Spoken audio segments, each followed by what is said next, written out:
Carter County is a great place to live, work, play, raise a family. The primary reason for that is its people. And tonight we're going to showcase and honor just a handful of the great citizens here in Carter County. So I think you'll enjoy it. Isn't it a beautiful sunshiny day out there in Carter County? The first honoree tonight is a lady by the name of Miss Florence Helen Fetzer. She was born on January 2nd, 1919, and grew up in Campbell County as one of 5 children during the Depression. Times were hard. Her father worked in the mines and served in World War I. He received a one-time bonus of $100 and gave that to Helen, half of his bonus, so that she could go to college after she graduated from high school at the age of 16. She started out at Carson Newman College, but later went to East Tennessee State University. The first steps toward her career as a teacher. Her first teaching job was at a one-teacher school in Knox County, where she served as both the principal and teacher as well as custodian. Helen's teaching career was put on hold when World War II broke out. Listening to the radio and reading the newspapers to find out all that she could about the war, Helen decided, if they'll take women, I might just go. Her time came in 1943 when she joined the Women's Army Corps. She and 7 other women went from Knoxville to Fort Oglethorpe, Georgia to be tested. Helen made the highest score, but at the time there were no barracks for the women. So these ladies were told to go back to their jobs or homes, and as soon as the Army could get a place for them to stay, they would send for them. When the time did come to go, Helen received a letter and a train ticket to Des Moines, Iowa for training. From there, she went to Washington, D.C., where she was assigned to the Intelligence Division in the War Department building. There, women soldiers stayed in Washington hotels. The women served to help the men by taking over as clerks, typists, cooks, and filling other non-infantry jobs. Helen was made sergeant. When the war was over, she returned home in Knoxville and to a young man who had served as a pilot in World War II. This man was John Fetzer. She had met him through his sister, which was her roommate at Carson Newman College. Prior to the war, John worked on Chickamauga Dam, making 45 cents an hour. He later became an iron worker. After the war, the two reconnected and eventually married. John went to work for TVA, relocating to Carter County to work on the Watauga Dam project. In the beginning, he stayed in the work camp near Wilbur Dam during the week and traveled home to Knoxville to his wife and family on the weekends. Eventually, Helen and the children moved to Elizabethton, and that is where the family settled. John went into the insurance business and became active in local government, serving on city council and the school board. Helen returned to school at ETSU, receiving her master's degree. She worked as a supervisor in the Carter County school system and in the Johnson City school system. In addition to her 3 years in the military, Helen was an educator for 34 years. Her last school was Keystone Elementary in Johnson City. During her career as an educator, Helen saw many advancements, among them kindergarten and classes for special needs children. She also witnessed the advancement of women's rights. There was a time when if you got married and were a teacher, you lost your job if a man was available to fill it. Some women wouldn't marry for the fear of losing the job. She is a member of Eastside Baptist Church, as was her husband. Please help me honor Miss Helen Fetzer.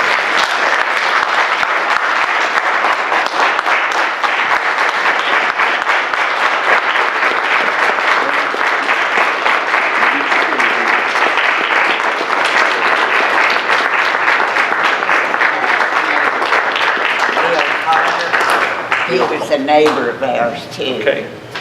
Okay. Ms. Fetzer, I'd like to present you with this plaque from myself, the county mayor, and the Carter County Commission to Florence Helen Fetzer, World War II veteran, United States Army, exemplary service and dedication, Carter County and country. Thank you.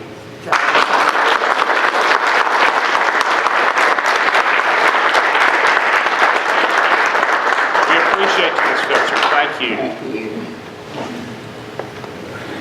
Take you back.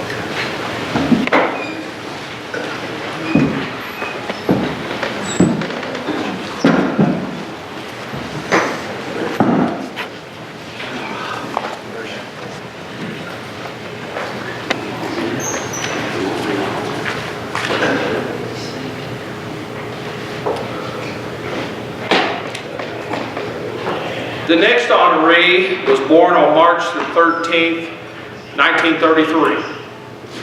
One of 3 children born to William A. and Bertha Freeman Roberts.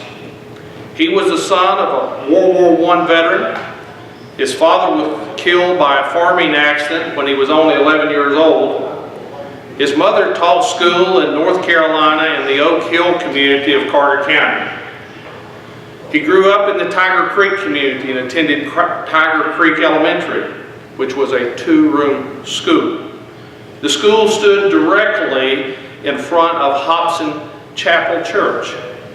In the 8th grade, he moved to Tiger Valley Elementary.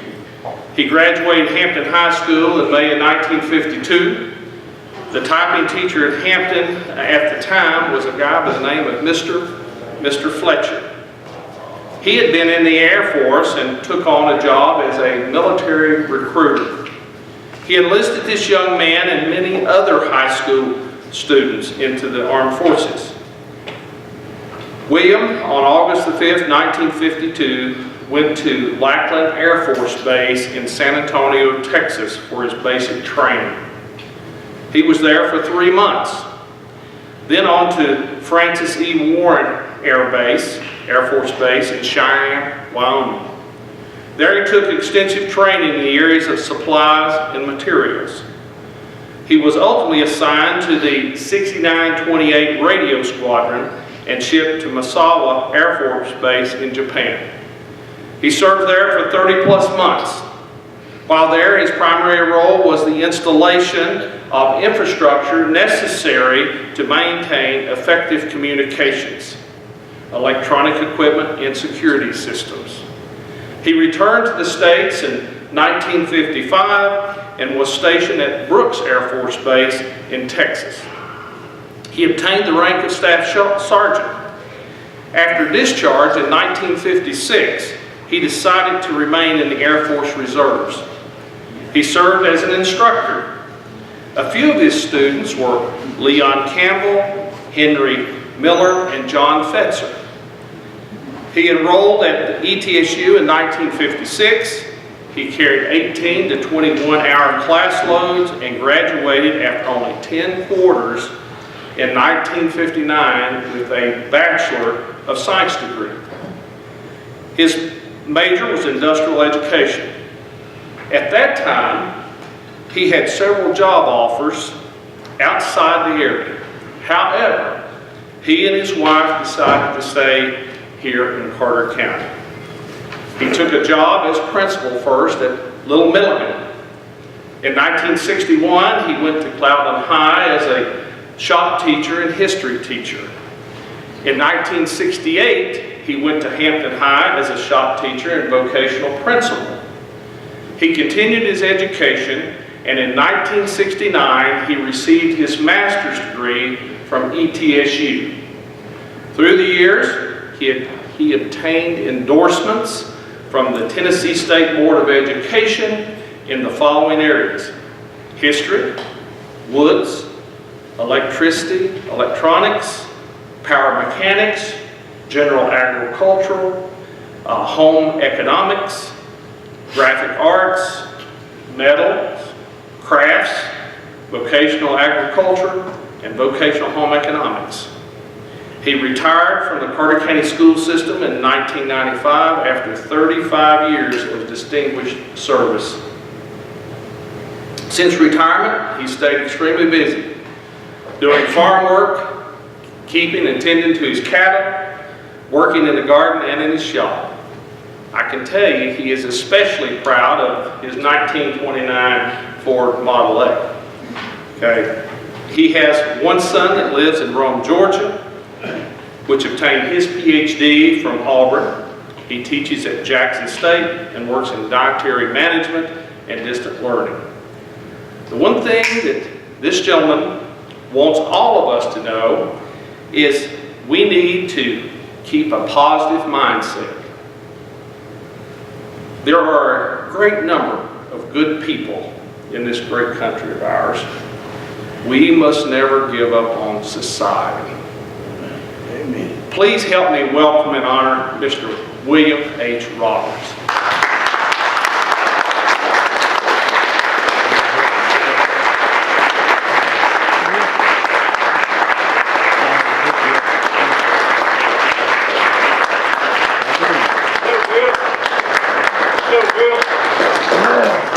How about 5-minute speech. It's got at least 5 minutes, they say, nothing shorter, okay? Well, thank you, Mr. Mayor, County Commission, and people of Carter County. I'll never forget the days that I lived on Tiger Creek, and Mr. Miller, I'll never forget the walleye fishing upon Watauga Lake.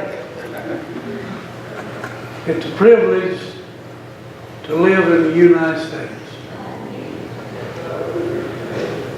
I'm afraid we're going downhill some, but don't give up on the young people. Amen. Don't give up on the young people. Amen. 99.9 of them are good students. And we just cannot give up on the young people. We do, we'll go down as a Titanic. So, I hope and pray for the United States. And if we had another war, I'd go back into the United States Air Force Security Service. Thank you all.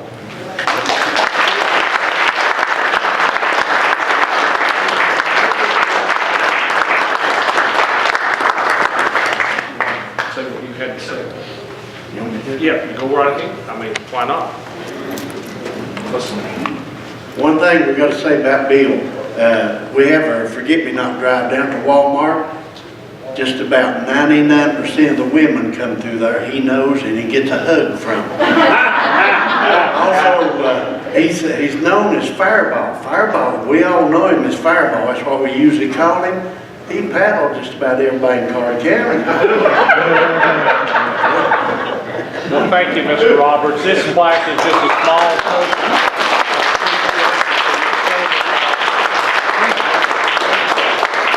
It's me, I don't know how, but it is. Real easy.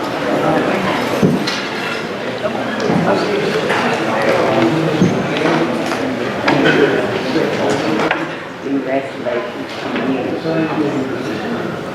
She was my supervisor at one time. So this is like a reunion here tonight. It's good, isn't it? Fireball, corporal punishment. Do they do that anymore? I mean, or can you do that anymore? Okay, the next person that we have to honor is yet another veteran.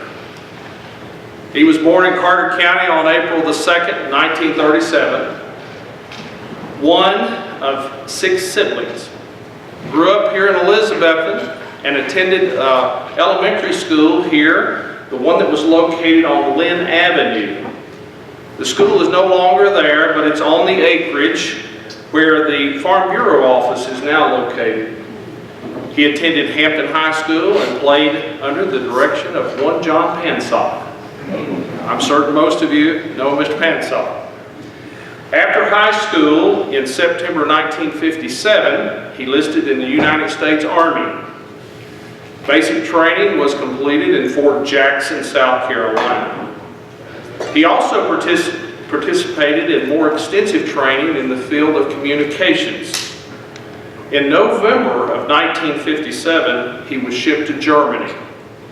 While there, he built and maintained telephone and other forms of infrastructure that was needed to ensure open lines of communications. He was in the gyro program, where one division replaced another. He was later assigned to Fort Carson, Colorado, and then transported to Korea, where he was deployed for approximately 1 year.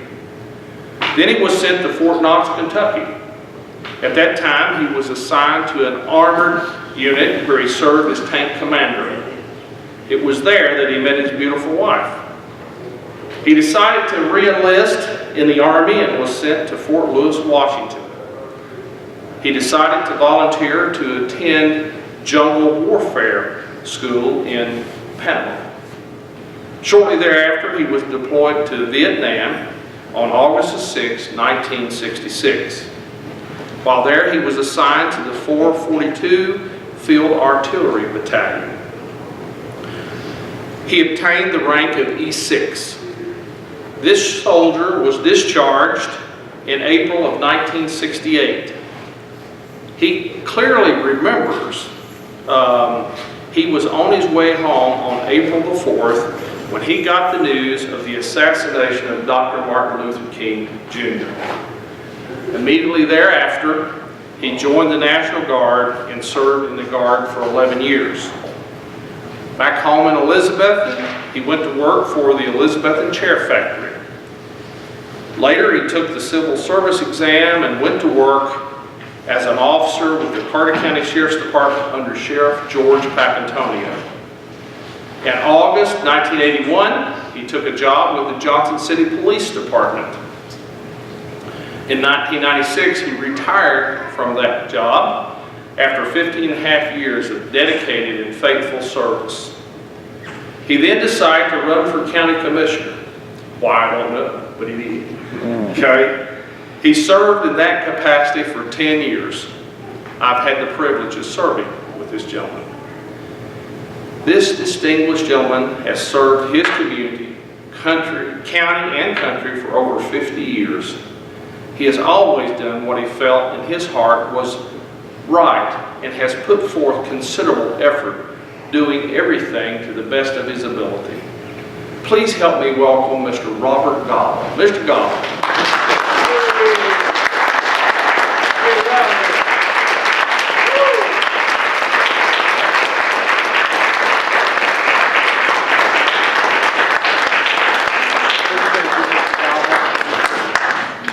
This plaque, just a small token of appreciation for myself and the County Commission for your service in Vietnam and the United States Army.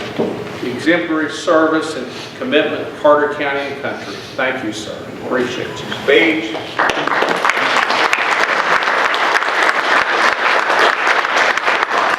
Well, you don't know how much this means to me. I've been proud to serve my country.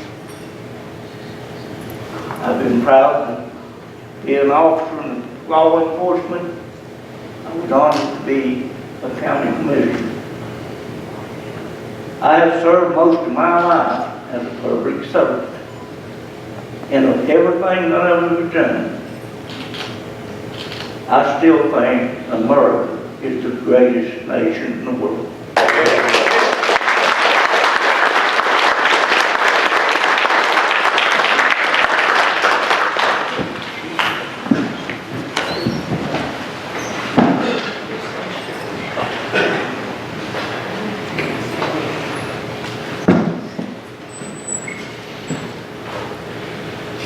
There is nothing so touching as the cry of a little child. As an answer to a definite need, we began to do something about it. Children were being lodged in jail because there was no place to care for them. Little boys and girls in rags and barefooted in the dead of winter, odd school age, and not one of them attending school. This is an excerpt from chapter 16 of a book titled Never Turn Back by Fred W. Smith Sr. He was the preacher of the first Christian church in Elizabethton. Realizing there was no facility in the community to care for needy children with no families, in 1946, he and 14 other faithful members of the Christian churches in the area organized a nonprofit and began work on the East Tennessee Christian Home for Children. In November of 1948, brother and sister Wendell Parman arrived to become the first superintendents of the home. The first child taken into the home was a 3-year-old little girl. She was badly undernourished and could hardly walk because of weakness and frostbitten feet. Her father abandoned his wife and 5 children. The mother, being under tremendous emotional stress, was admitted to a mental hospital. The older children were taken by family members, but no one wanted the little girl, especially with all of her health problems. Good food, cod liver oil, tonic for rickets, and a whole lot of love saved this young life. During the 70 years, the ministry has seen many changes. In the beginning, the first Christian church provided the sole support for the home. Later, other Christian churches and churches of Christ were invited to make financial donations and help with leadership and management. In the 1980s, though, a financial decision was made by the Board of Directors to contract with the Tennessee Department of Children's Services to admit up to 18 children who were in state custody. Several hundred of these children and youth were well served, ministered to about Christ's love, and helped to become successful, productive citizens. During the more than 20 years the East Tennessee Christian Home and Academy cared for children in state custody, there were no problems with the Christian environment of the program. However, in November 2003, ETCHA was notified the contract had been red flagged because of the spiritual growth policy, which states that residents would attend church regularly. To continue with the contract, the policy would need to be changed. No longer would mandatory church attendance be permitted. A child could refuse to attend church, and other arrangements would have to be made, or they could choose to go to an atheist group or any other type of church for that matter. The Department of Children's Services halted admissions until the policy was revised. In February 2004, a second call for a major change by the Department of Children's Services was received. They wanted all children receiving the level 1 care at ETCHA to be placed in a foster home, and all contracts with level 1 residential service providers discontinued. ETCHA was given the options of revamping its programs to become a level 2 or higher provider, or to only participate in foster home care for level 1 children. After an agonizing couple of months, as prayers were lifted up and much consideration given to the options, the foster contract was not renewed. The board made a unanimous decision to continue providing children's services through anticipated donations from churches, individuals, and community groups. Since that time, the children receive daily affirmation of the work that they complete and learn valuable goal-setting skills. The best results are that most of these children have been baptized while at Etcha, and all have returned to their communities without further judicial problems. The residential programs has also made tremendous gains over the past few years. The house parent positions, the backbone of the program, are stable and are modeled in strong Christian beliefs and behaviors. The girls are placed in individual growing seasons that help them to set goals in all areas of their lives. Thus, the motto, Growing Girls God's Way. Through the years, hundreds of children and youth whose families could not or would not provide them with an environment that nurtured their development have been served. The programs of service have evolved from the original concept of an orphanage to its present-day residential and academic programs for adolescent girls who can benefit from an enhancement of their life experience. In a perfect world, Etcha's ministry would not be needed. However, numerous adolescent girls are being challenged by their environment, and they and their families need respite and or reprieve. Ron and Melissa Marble came to East Tennessee Christian Home in 1993 as house parents, where they served for almost 2 years in that capacity. Melissa took a position as a case manager in 1995, and then in her current role as Director of Services in 1997. In this role, she developed a new program to serve at-risk adolescent girls. She has written and obtained over 40 grants for the agency, including those through Bristol Motor Speedway, Second Harvest Food Bank, and Title I. Melissa also helped to develop an aftercare program for girls as they transition from placement to home. She has a passion for counseling and the families she serves. Ron, on the other hand, has held other ministry positions in the area, including Borderview Christian Church and Southside Christian Church, while still being passionately involved with the home. He has also coached over 25 years in football, softball, and soccer. Ron rejoined Melissa as Director of Development in 2012 and has worked hard to maintain positive relations with the community and church congregations. Ron also teaches in the academy. During the last 3 years, Etcha has had 21 baptisms. Private revenue has increased close to 70%.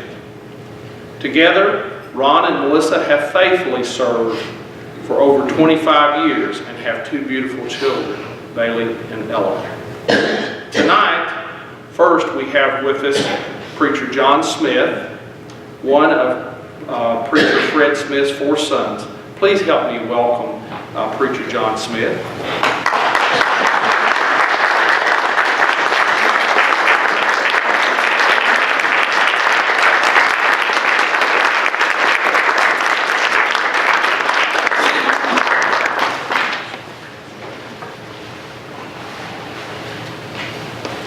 Preacher Smith, if it hadn't been for your father, there wouldn't be an East Tennessee Christian Home in the county. I wouldn't be here either. No, you're just one of 4 others, right? Or 3 others. Total of 4 brothers. But I'd like to present you tonight with this small token of appreciation for the work that Preacher Smith did to establish this organization. It's been such a tremendous boost to our community and helped so many children in need. Thank you.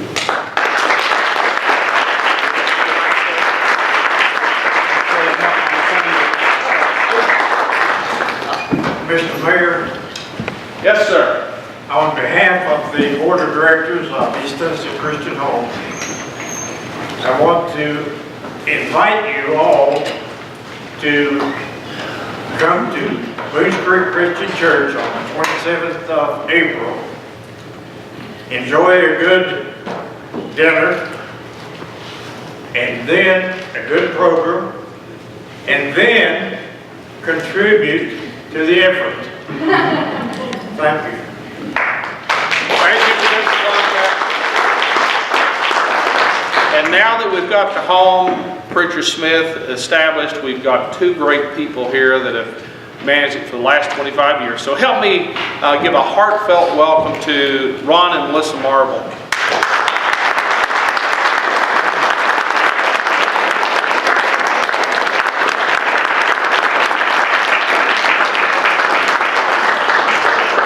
Again, just a small token of appreciation for all the work that you're doing in your ministry there at East Tennessee Christian Home and Academy. Thank you. We just want to say that we are so proud to be a part of Carter County. And there's a lot of places in the United States where it's frowned upon to talk about Christ. But it's Christ who gets all the glory. It's Jesus who is responsible for this ministry. And we are just a small part of his hands and feet. But we do want to thank this county and its leadership for its continued support. And God bless all of you. Thank you. Thank you.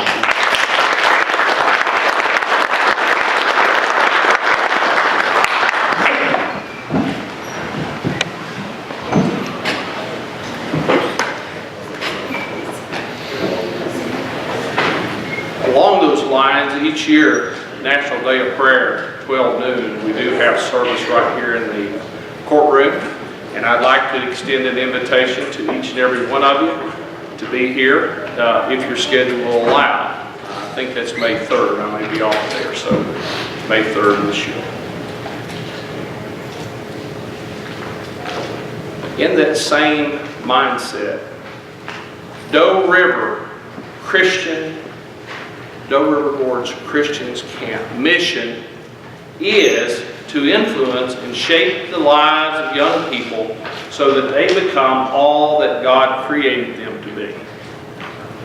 The Gorge has 3 core programs.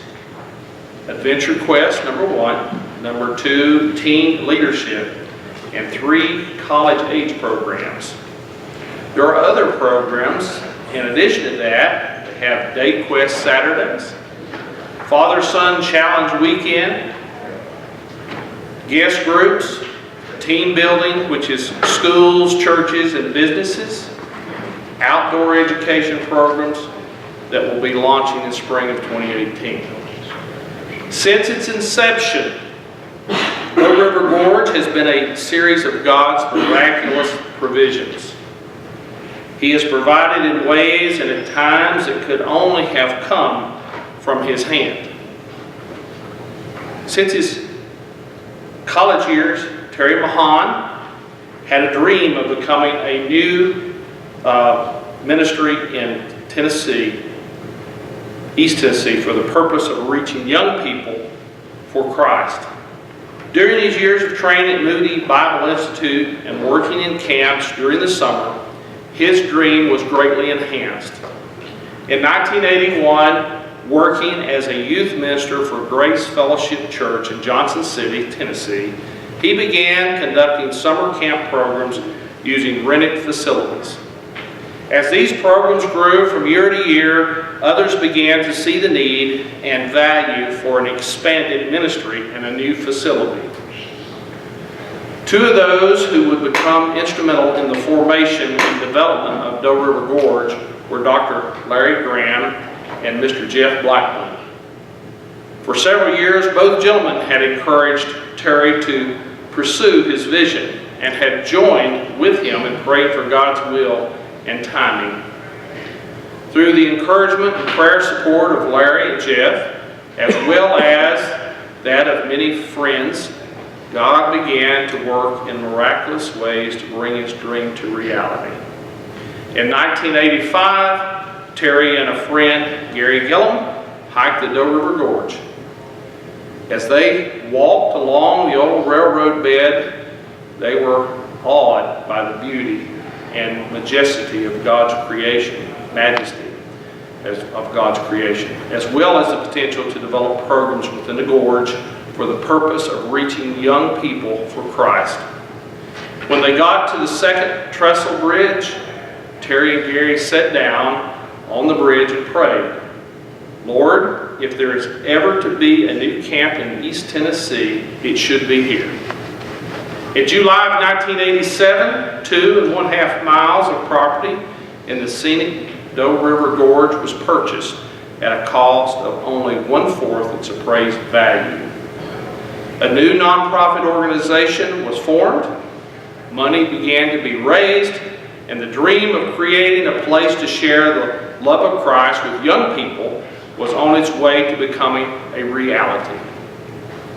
Although weekly Bible studies and a small weekend retreats began almost immediately, there was much work to be done before full-scale summer programs could begin. Site plans had to be developed, buildings and recreational facilities needed to be built, programs had to be planned, and staff had to be hired. In addition, the facility had to be maintained. With no money for maintenance, much less development, the task seemed impossible. Many said it would never happen, but God delights in doing the impossible, and almost immediately He went to work. 3 major accomplishments thus far of the camp are: first, the acquisition of the property in the Doe River Gorge for the purpose of helping young people become all that God intended them to be. 2, an investment in 28,557 plus students who have attended or served at a summer camp of 1 week or longer. And this group has facilitated experiences that result in thousands of stories of life transformation. 20 plus years later, it is one of Carter County's crown jewels. Miss Susan, could you do a video for us?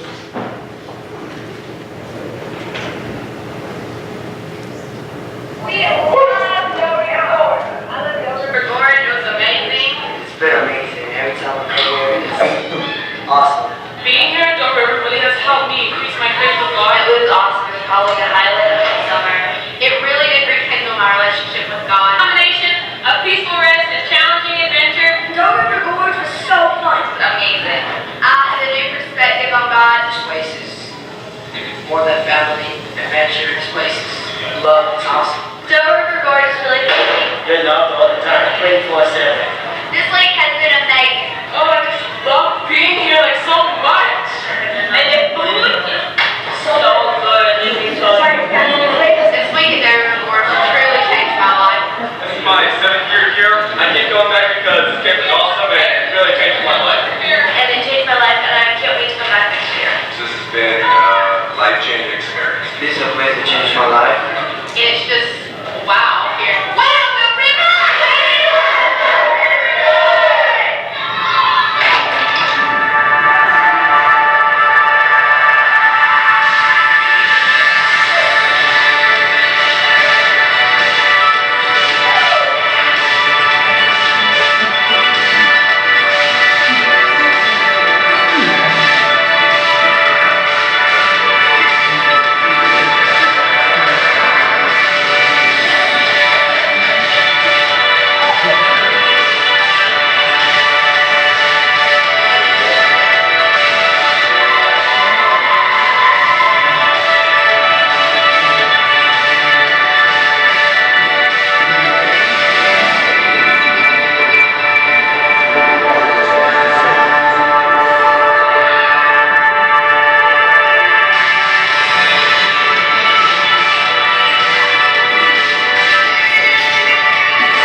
wow.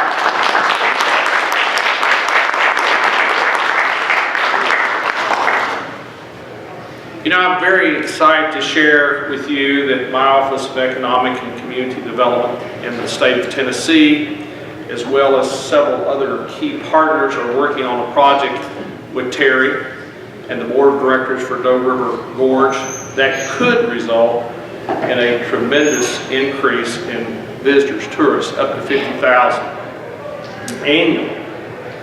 And a second hotel. I can't share all the details, but I can give you a glimpse, and there it is. With that, please help me welcome Mr. Terry.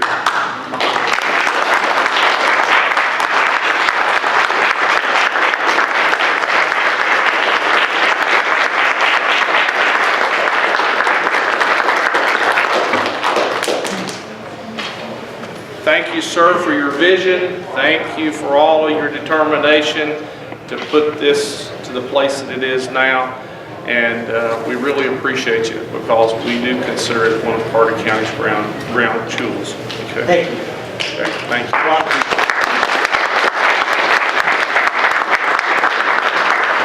was going to say, we have our board chairman, Dr. Mark McQuain, back here, and as well as a lot of our staff.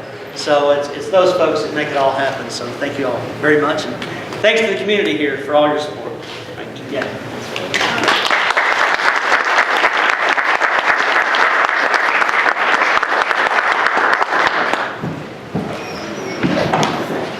After this program, I don't think anyone can question the fact that Carter County is a great place to live, work, and play, and raise a family. We have a tremendous number of assets here, but the main thing is the people. The County Commission has arranged for a small, short reception downstairs in the main hall. So that concludes our program. If you would go down, they have some cake and punch and other things down there. Thank you for coming tonight. We really appreciate you.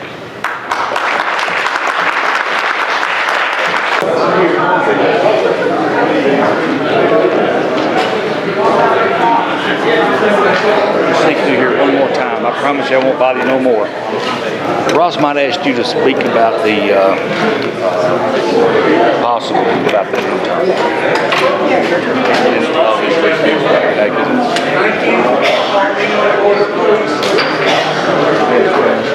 Mr. Harrell, if you want to come forward and egress plan for emergency exits.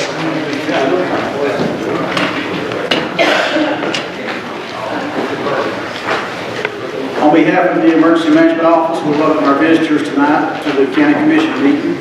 A few safety-related items. We do have a non-smoking policy in the building. Smoking is allowed in your personal vehicle only. That is our policy here at the courthouse. In case of a fire alarm, everyone is to exit towards the monument side of the building and to the back parking lot. That's where the fire department wants everybody to go to in case there is a fire alarm. Everybody to the back of the courthouse because they will be responding to the front of the building.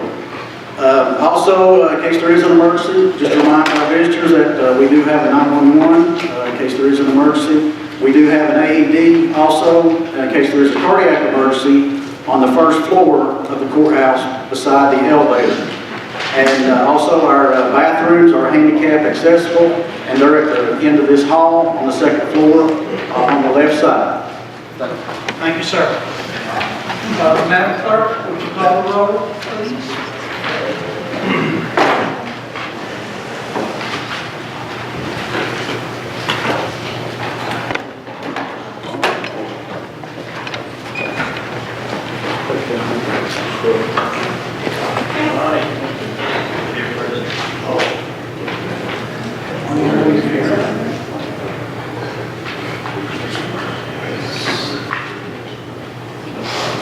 Okay, we have 3 absents. I will tell you that I got a text message from Commissioner Peters earlier this morning. He's in the hospital with some GI issues, so keep him in your prayers. Hopefully he'll be able to return shortly. I have not heard from Mr. McQueen. Mr. Tester just walked in. So, next item is to approve the agenda. It's before you. Do I have a motion? Mr. Ward to approve, a second by Commissioner Hill. Madam Clerk, call.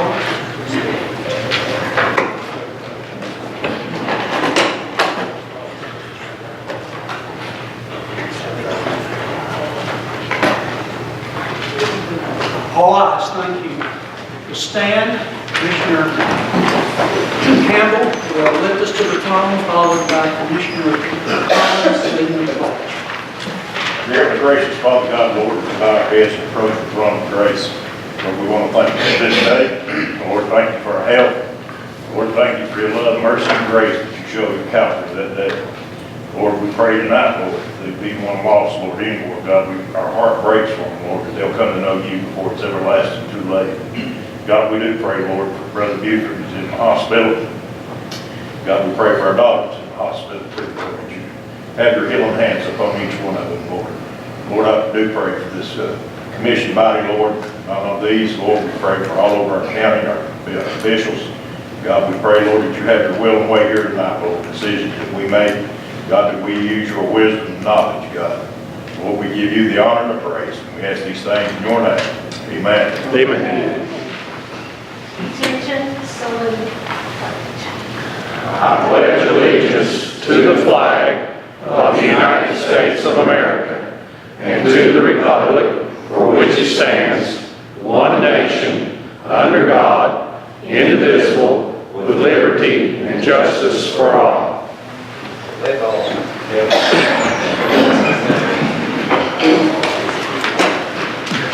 This time, for an elected official or appointed official, would you please rise and we'll recognize you?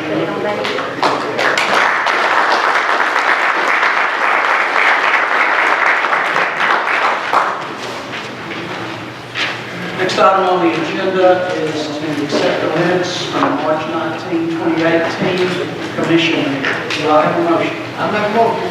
Thank you, Commissioner Lewis. Is there a second? I'll second. Second? Discussion. Commissioner Miller, discussion? Calling your attention to page 720. Page 720, in relation to the minutes of the people that spoke in public comments. The first thing I'd like to talk about is that Brian Withen is Brian, W-I-D-D-E-N, Brian Withen. And I don't know whether it's B-R-Y-N or B-R-I-N, I just don't know which. The second thing is that the property owners, Brian Withen, voiced that he was in agreement to the bridge. We're talking about the Spalding Bridge, the new Spalding, proposed Spalding Bridge over the Watauga River. I now have copies for everyone. Could I distribute those? Yes, sir. You may do so. If someone would help me distribute these.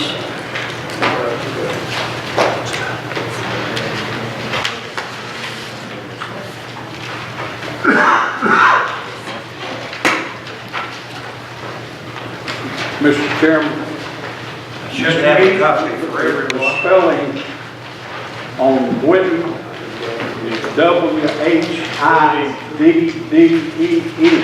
because I just got off the phone with him. Okay, thank you, Mr. McGee. Appreciate your input.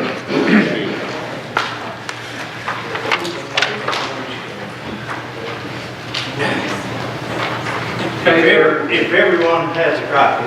Yes, sir. Here's what I'd like to point out. This is a proposed bridge. I don't know, maybe I misled everyone because I was speaking for Jim McGee, who asked me to look at this. The property owners, there's three of them involved here. You'll see one labeled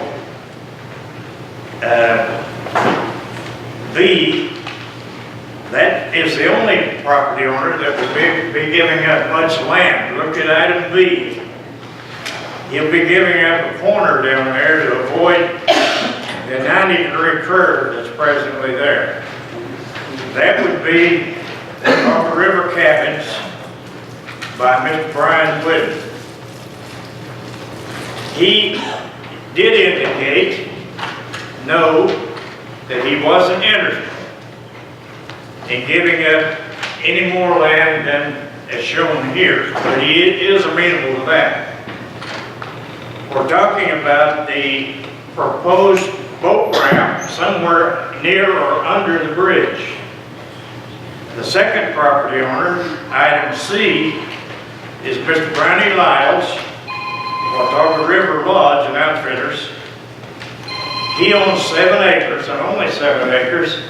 If you put a boat ramp on his property, assuming he was amenable to 7, and he's not because he said no, you would probably have to give up an acre of land, a half acre of land, but he's not willing to do that. The third property owner, item D, was Troy McInturf. And he also indicated no, that he wasn't interested in an exit ramp or an entrance ramp near the bridge. The bridge itself, as you see, is circular, has one pier in the middle, and I just wanted to, I don't know how to correct this in the minutes, but can I work with Patsy? How can I do it? It's certainly noted, we'll make sure that it becomes Okay, a part of it. but I've got the details of how to Okay. correct it. I thank you, Mr. Chairman. Yes. Any other corrections or discussion on the minutes from March meeting? Hearing none, Madam Clerk, call the roll.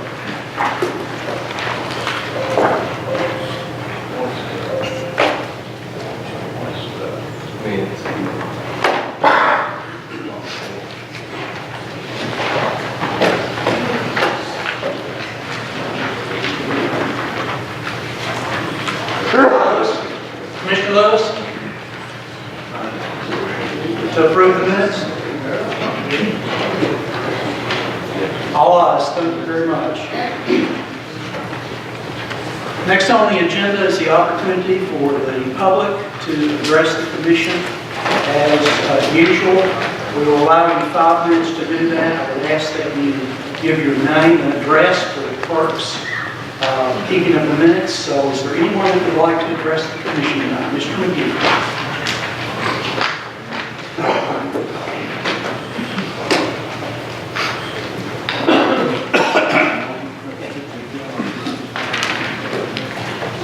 Ladies and gentlemen, thank you, Mr. Dr. Rick. That's fine. Just make sure you give your name for the clerk. We know it. I'm Jim McGee. I live out on Ridgecrest Drive. I have been battling for 3 years with the road superintendent over a problem out in that area. We even had a highway committee meeting out there in November, I believe it was. I have had no success, and the fellow across the road, not only did he build a fence without getting a permit, he dumped a large load of dirt.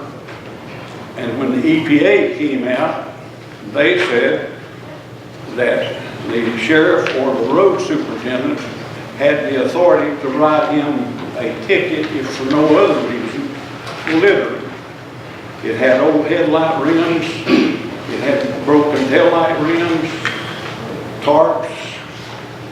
But what I'm here for right at this particular moment is to tell you, I want to apologize to all of you that I have had, and I've carried for 3 years, such a hard bunch of feelings over this mess. And I'm confessing tonight, because Willie's got a white shirt on.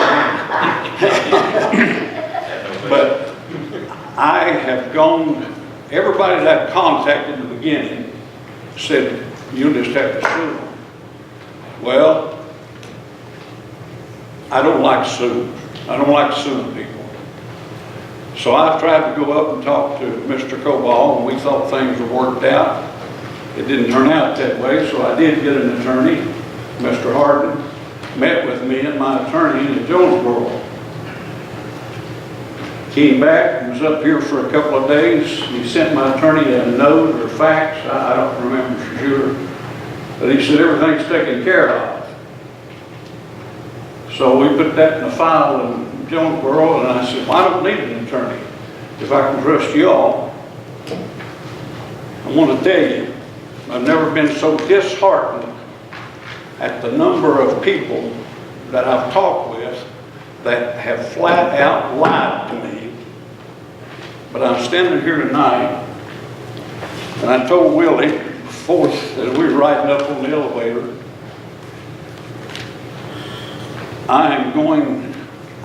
I'm a Christian. I am not perfect, am I, Shannon? But none of us are. But I have come to reason as part of the Sermon on the Mount. I won't take time to read it. Some of you may get this little pamphlet, The Daily Bread. If you don't, I highly recommend it. But I have talked to Pastor Charles Stanley on the phone for several hours. I have gone to counseling with other people. And I've put this behind me simply because it has caused my wife, even in the last meeting, we were on our way to Duke University and had several problems come up. I was rear-ended, my car was totaled, she was knocked out, had a concussion. When they got to Duke the next day, they wouldn't do anything for her because she had a concussion. But I said several months ago that I would move out of Carter County.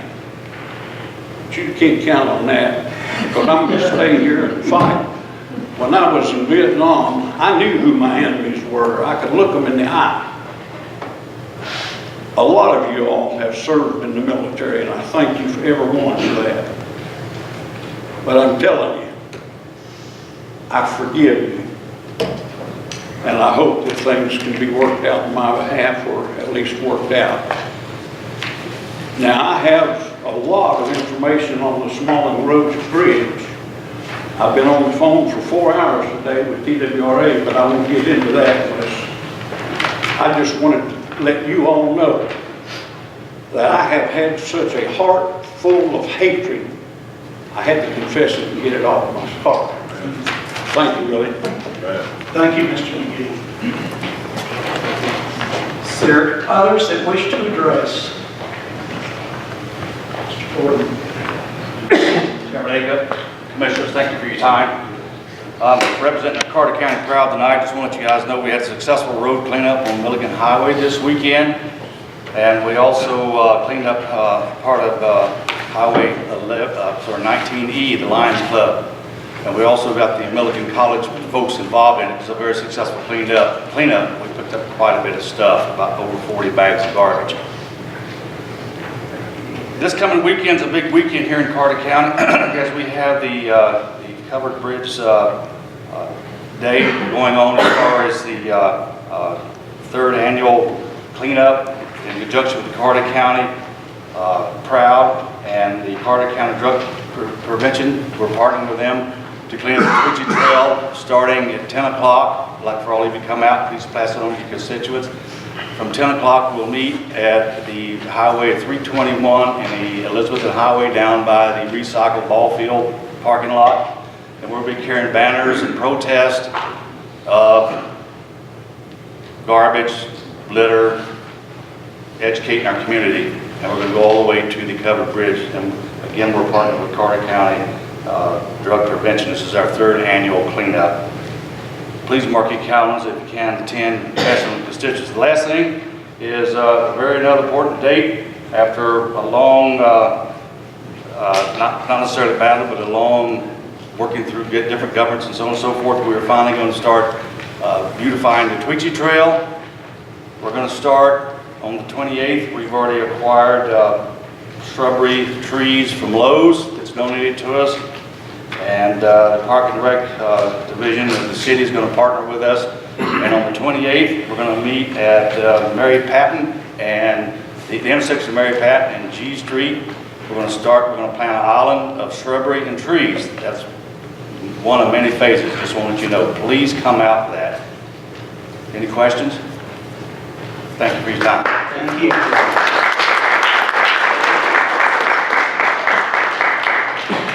Are there others wishing to address this commission? I see none. We'll close. Sir, I'm sorry. The delay, I thought there was someone behind me. No. I'd like to address under public comments. It's usually reserved for the public, Mayor. Well, I know you have time on the agenda. I know, but this is important. It needs to be discussed this now, sir. And as a citizen, I want to address the commission within my 5 minutes. Okay. Okay? Thank you. Last week, a gentleman come to see me in my office, a citizen. His name was Mr. Richard Smith. Mr. Smith is a retired professional civil engineer, has many other titles. And he did submit a letter and asked that that be included in the commission packet, which I did take down to the clerk's office and asked that it be inserted because it was addressed to Dear Mayor Humphrey and members of the commission.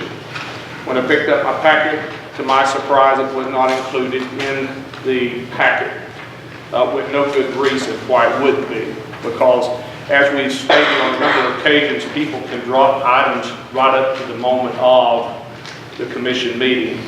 And this was a letter of concern that there were petitions that were being circulated in the Hunter community of Carter County regarding the opening of Ron Royce Drive. And I won't get into that part of it. The letter, you can read that for yourself. I encourage that each and every one of you read that letter. And he's made some excellent points. It's 2.5 pages. But at the end, I will read that. It says, an objective view of this proposal would lead you to the conclusion that there does not appear to be a valid justification for proceeding further with consideration of the extension of Ron Royce Drive. The expenditure of hundreds of thousands of dollars of public funds, whether they be gas tax revenue or other sources of funds, must have a strong justification. Such a true justification does not appear to exist from this proposal. And again, this gentleman is a professional engineer. He's done his homework and he's looked at it. But also, this is just a pattern. We saw last month a pattern. We have a tendency to get the cart before the horse, just as we did with the ADA, and we can cause a lot of hysteria. When in that particular instance, every I was dotted and every T was crossed. The I's are not dotted and the T's aren't crossed in this particular instance because the first person that anyone should have contacted was Mr. Dan Cogan of the airport, because the thing about it is I provided you a map, a pictorial of Ron Royce Drive, and that Ron Royce Road falls under the definition of a runway protection zone. It falls within that zone. And in 2012, FAA have changed rules pertaining to runway protection zones. Ron Royce Drive is acceptable now based on extremely limited use. It's acceptable since it falls within that zone. However, if there are increases in traffic, which if you open it up to the other end as proposed in the petition, there would be a tremendous increase in traffic in that runway protection zone. So, you know, the thing about it is, I think that before we get this involved, we should back up and look at all of the authorities and check with them first before we start and go to this level. Thank you, sir. Sir, Chairman Hill, well, as chair of the Highway Committee, since we're talking about putting the cart before the horse, this hasn't even come through our committee yet. There was an inquiry. And it's open for any citizen to come and petition us and ask us for anything. And then it's up to us to vet properly during the due diligence portion of the proposal and determine whether it's a good idea or a bad idea and make a decision accordingly. But there's been no such petition made of our committee at this point, sir. It is my understanding that members of this commission were helped circulating the petition. And if that's the case, then there's a problem. Because I'm of the belief that we help all citizens. We do our due diligence. We study the process. And then we engage. I totally concur with you. The time for the due diligence and the time to do the studying is after the petition has been rendered, sir, not before. And we don't need to kill a good idea or a bad idea before properly vetting it. Well, the thing about it is the point needs to be made, it's going to cost hundreds of thousands of dollars. And I'm not saying I'm against this, but... We haven't talked about spending dime one at this point, nor would we until it was properly petitioned and asked for, and then the due diligence process began. Does it not make sense, though, to go to the authority, the people in control of the property before we even spend... And this petition, the thing about it is the petition was initiated and the first signatures that I had back in November. So this is something that's been going on for a long time. And the second thing is, why would the county commissioner go out and circulate the petition? It does not make any sense. Now, if the citizens doing that, great. Support them. Do everything that you can to help. But I don't think it's right for the county commissioners to go out and circulate that petition. I think that's wrong, sir, until you've done your homework. And if these FAA... Mr. Chairman. If the FAA rules... What is the point of order, sir? Under our rules and regulations, addresses to be made to the chair. The chair will appoint to that point for it to be a response. This is not into a debate session. This is a public hearing, giving only opinions. Thank you, sir. Mr. Chair, one last statement, and I'll finish. I'll wrap it up very quickly. If these rules, the FAA rules have in fact changed, which limits this, it brings on another part of this equation. Instead of, if you'll notice, where Ron Royce Drive intercepts Sunrise. Point of order, please. I'm just trying to finish it, sir. I think everybody's got the map here. Yeah, but they don't have the point I'm trying to make. Well, please make it. I'm doing that. Here, sir, where it intercepts now with... Mayor, please finish it. Where Ron Royce currently intercepts, if the FAA rules have changed and it requires that to be relocated, it means that you've got to extend it straight outside that protection jump zone.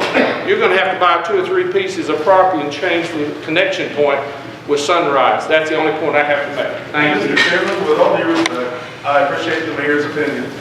However, any citizen is welcome and encouraged to come in and ask anything of their local representatives at any time. And we owe every citizen a good answer. And that good answer should be well researched at such point in time as the ask is made, which it has not been made at this point in time. Thank you, sir. As in full disclosure, since I'm one of the commissioners from that district, I have a petition with well over 100 names asking us to consider that. When I brought it to the Highway Commission, we talked about that at the Highway Committee. There had been no costs.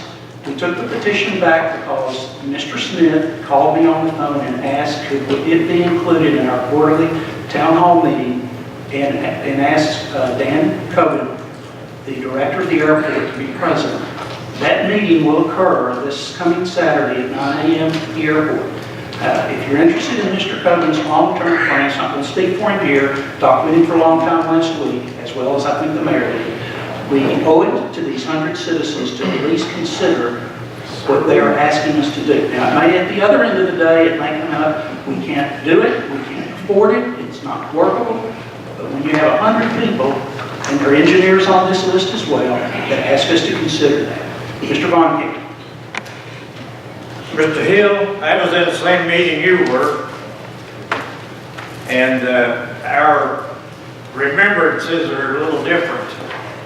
I saw a petition, must have had as you say,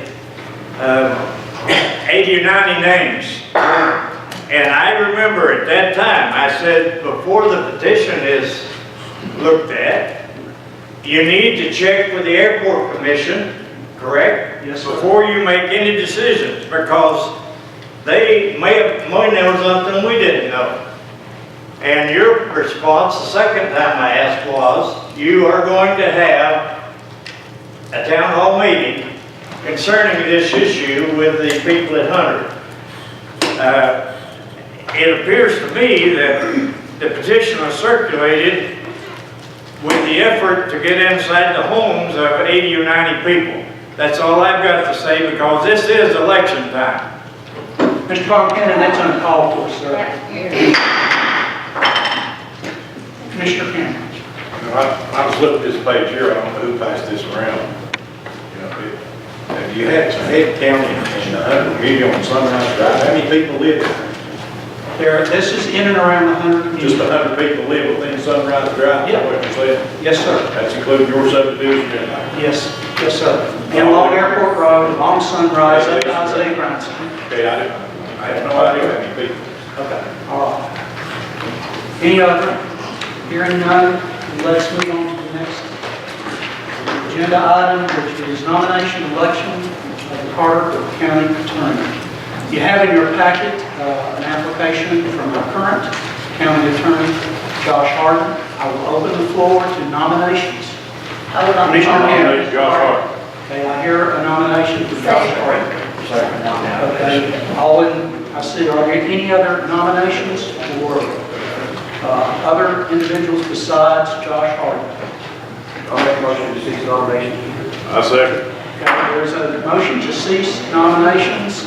Madam Clerk, call the roll.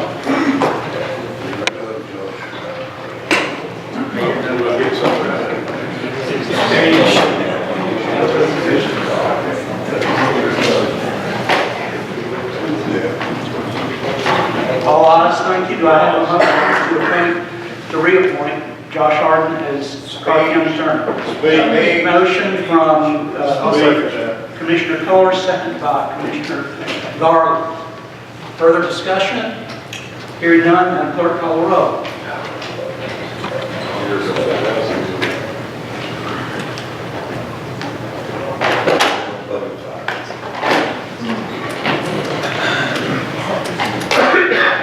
All ayes, thank you. Congratulations, Attorney Clark.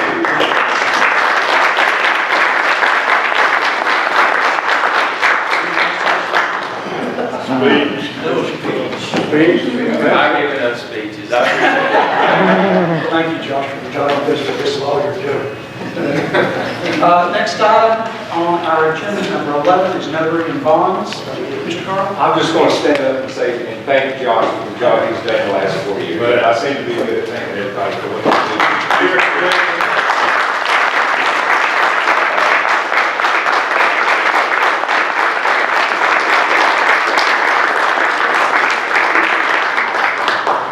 Mr. Chairman, I'd like to recognize Bob Long.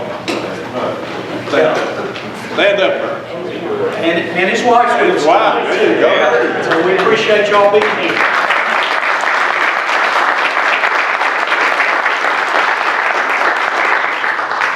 I noticed you called out my mother-in-law before anybody. Yeah. We know what we're doing. Okay, on to notaries and bonds. Madam Clerk? Jody L. Stripley, Sarah L. Cheek, Ronnie Kent, Tyler Arnold, E. Ellen Corbin, Brett A. Cole, Jonathan Todd Fields, Melissa Brown, Rena Kelly, Kevin A. Grindstack, Allison Isaacs, Dick Rigosi, Jamie Lewis, Barbara R. Livingston, Rebecca H. Britzinger, Ashley Jenkins, John Swaney, Kevin Buckles, Christian Woodley, Nancy M. Evans, Patsy A. Pierce, R. Thomas Riney, Dale Brummett, Catherine J. Duggar, Edwards, Chelsea Belton, Erica Dietrich, Vanessa Riney, Tamara Modern, and Tabitha Campbell, and Brian Russell Munster. Make a motion to accept. A motion to accept, is there a second? Commissioner Lee. Any discussion? Seeing none, hearing none, Madam Clerk?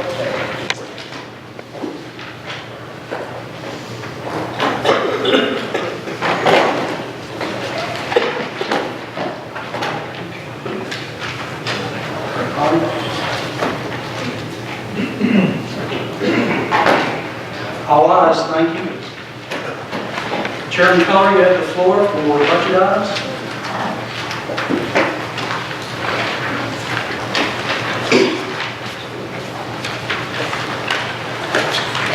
Bear with me while I try to talk to you. We had a couple of things that came to the commission, and I've decided to do those on a separate basis. To look at your budget committee minutes, we had, I'm sorry? Oh, okay, thank you. We had the mayor come to us, and we'll put forth a motion to request his request for $8,600. It's matching funds for Carter County to be awarded a competitive grant in the amount of $50,000 from the Tennessee TNECD. Information on this grant is in your packet. This is to pay for the design strategy to develop, 1, a branding strategy for the county, 2, planning, and 3, $15,000 to be used for new industrial park locations, and these locations are to be identified by TVA. This amount will be coming from your fund balance. I assume you're seconding, Commissioner Lewis, motion is coming from the chair. Any discussion about this item? No discussion. Madam Clerk, call the roll.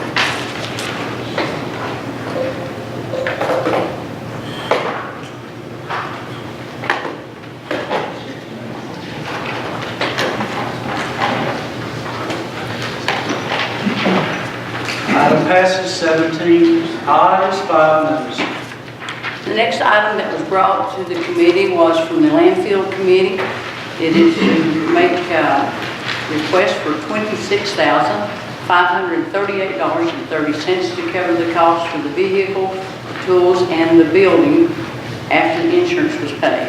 I'll put that in form of a motion. This amount would have to come to fund balance. That's seconded by Commissioner Hill. Are questions or discussion? Okay, hearing none, Madam Clerk?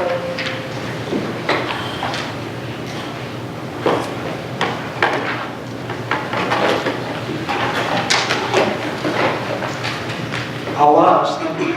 Next item is to approve the March donations of $1,235.70. Numerous products are also for the animal shelter, and that's in form of a motion. Is there a second? Seconded by Commissioner Brown. Any questions or discussion? Hearing none, Madam Clerk?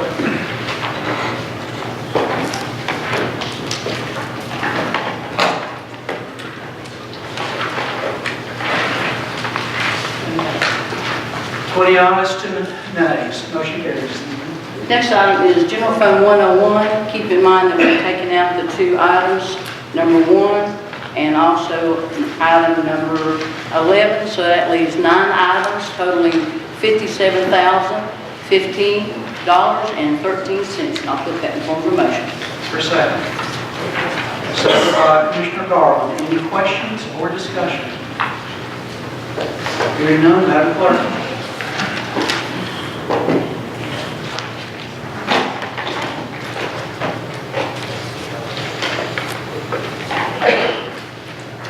Ayes, 1 nay. Motion passes. Next is in the form of a motion to approve Solid Waste Fund 116, Amendment Number 2 for a total of $136,538.30 with 1 item and $110,000 coming from the Solid Waste Fund. Seconded by Commissioner Ward. Questions or discussion? Hearing none, Madam Clerk?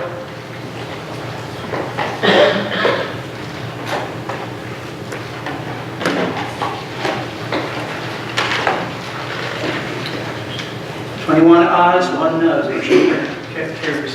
Put in form of motion to approve Doug Drug Fund 122, Amendment Number 10, for a total of $1,300 with one item, nothing coming from fund balance. Second by Commissioner Lyons. Questions, discussion? Hearing none, Madam Clerk?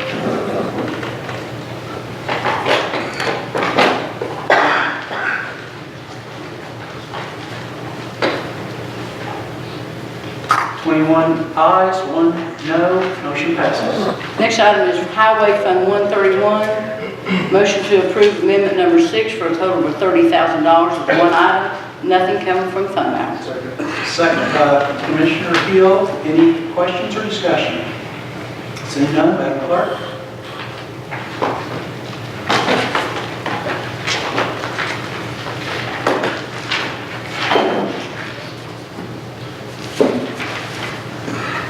All ayes, thank you. Next item is General Purpose School Fund 141, Amendment Number 11. I'll put that in form of a motion to approve $598,395.05 for two items, $596,400 from the school's fund balance. Second by Commissioner Diggs. Any questions, discussion? Seeing none, hearing none, Madam Clerk?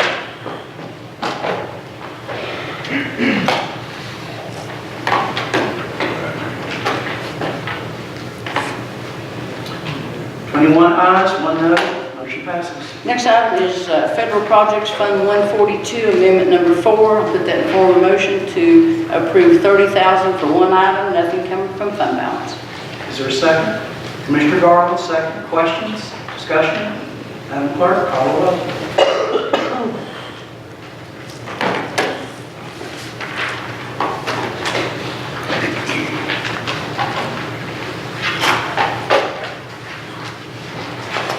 21 ayes, 1 nay, motion passes.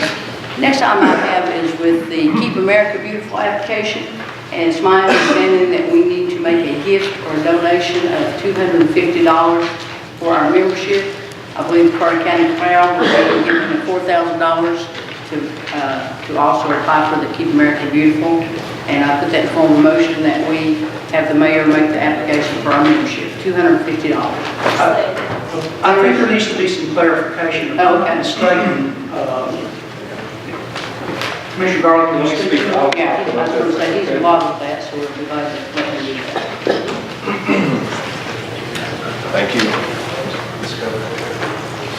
The 250, that's just for a membership, and so we're not seeking that just yet. This is still for the application process. This was money that we appropriated or designated last year. The county did $2,000. And we okayed that. I think it was a unanimous vote. It also takes $2,000 from the city of Elizabethton, and the way that we started this was it went to city council first, I think. They appropriated the money for the Chamber of Commerce. I spoke with John Hartman today, the city manager, of course, now, and he went back to the minutes and read those to me, and it was, I guess, kind of designated that the Chamber of Commerce was supposed to kind of forward the application on. We've fallen through with them, and that didn't work out. That was our goal, to go through the Chamber of Commerce. That hasn't worked for us, so now we're channeling this through the mayor's office. It will still be the application process only. No operational funds, no funding through the county or anything like that. This is strictly for the application, which will be $4,000 total, and that gets the Keep America Beautiful affiliation. It would have been just a partnership with Carter County Proud. So this will become an affiliation to get the application going. We got a group comes in, advises some of our board and some other folks on kind of the process of where we need to start working on or making some improvements. So this is an application only. I spoke to John today. They're going to have to send, I guess basically what we're doing is recognizing this money is to re-gift it or re-appropriate it. I think actually make a budget amendment to, they're going to invoice the Chamber of Commerce. That money will have to come back to the city and have to be appropriated that way. And that will take 2 readings possibly. So I don't know if we could make the motion to make, of course we wouldn't, and this would be totally up to this body, to us go ahead and appropriate the $4,000 for the application on the, hoping that city council is going to approve this $2,000 again for the same purpose. So I don't know if Do you have a suggestion? I would recommend waiting until the city approves it, and then once they approve it, we'll bring it back and do a budget amendment to get it paid out. So I would just wait until the city does their part. Mr. Jordan, do you all have a deadline? No, Chairman, I sure don't. I don't know how the money got swirled around. It was sent over supposedly to be put on hold from the city over to the chamber to hold until we move forward. Unfortunately, after 2 years of negotiating with the chamber has declined any parts of Keep America Beautiful. So we came back to the county and asked for help, because once this comes on board, the assets are great for non-matching grants, for materials and supplies, which they're already supplying a lot of that stuff for our events now, and it helps to clean up our community of all the rubbish.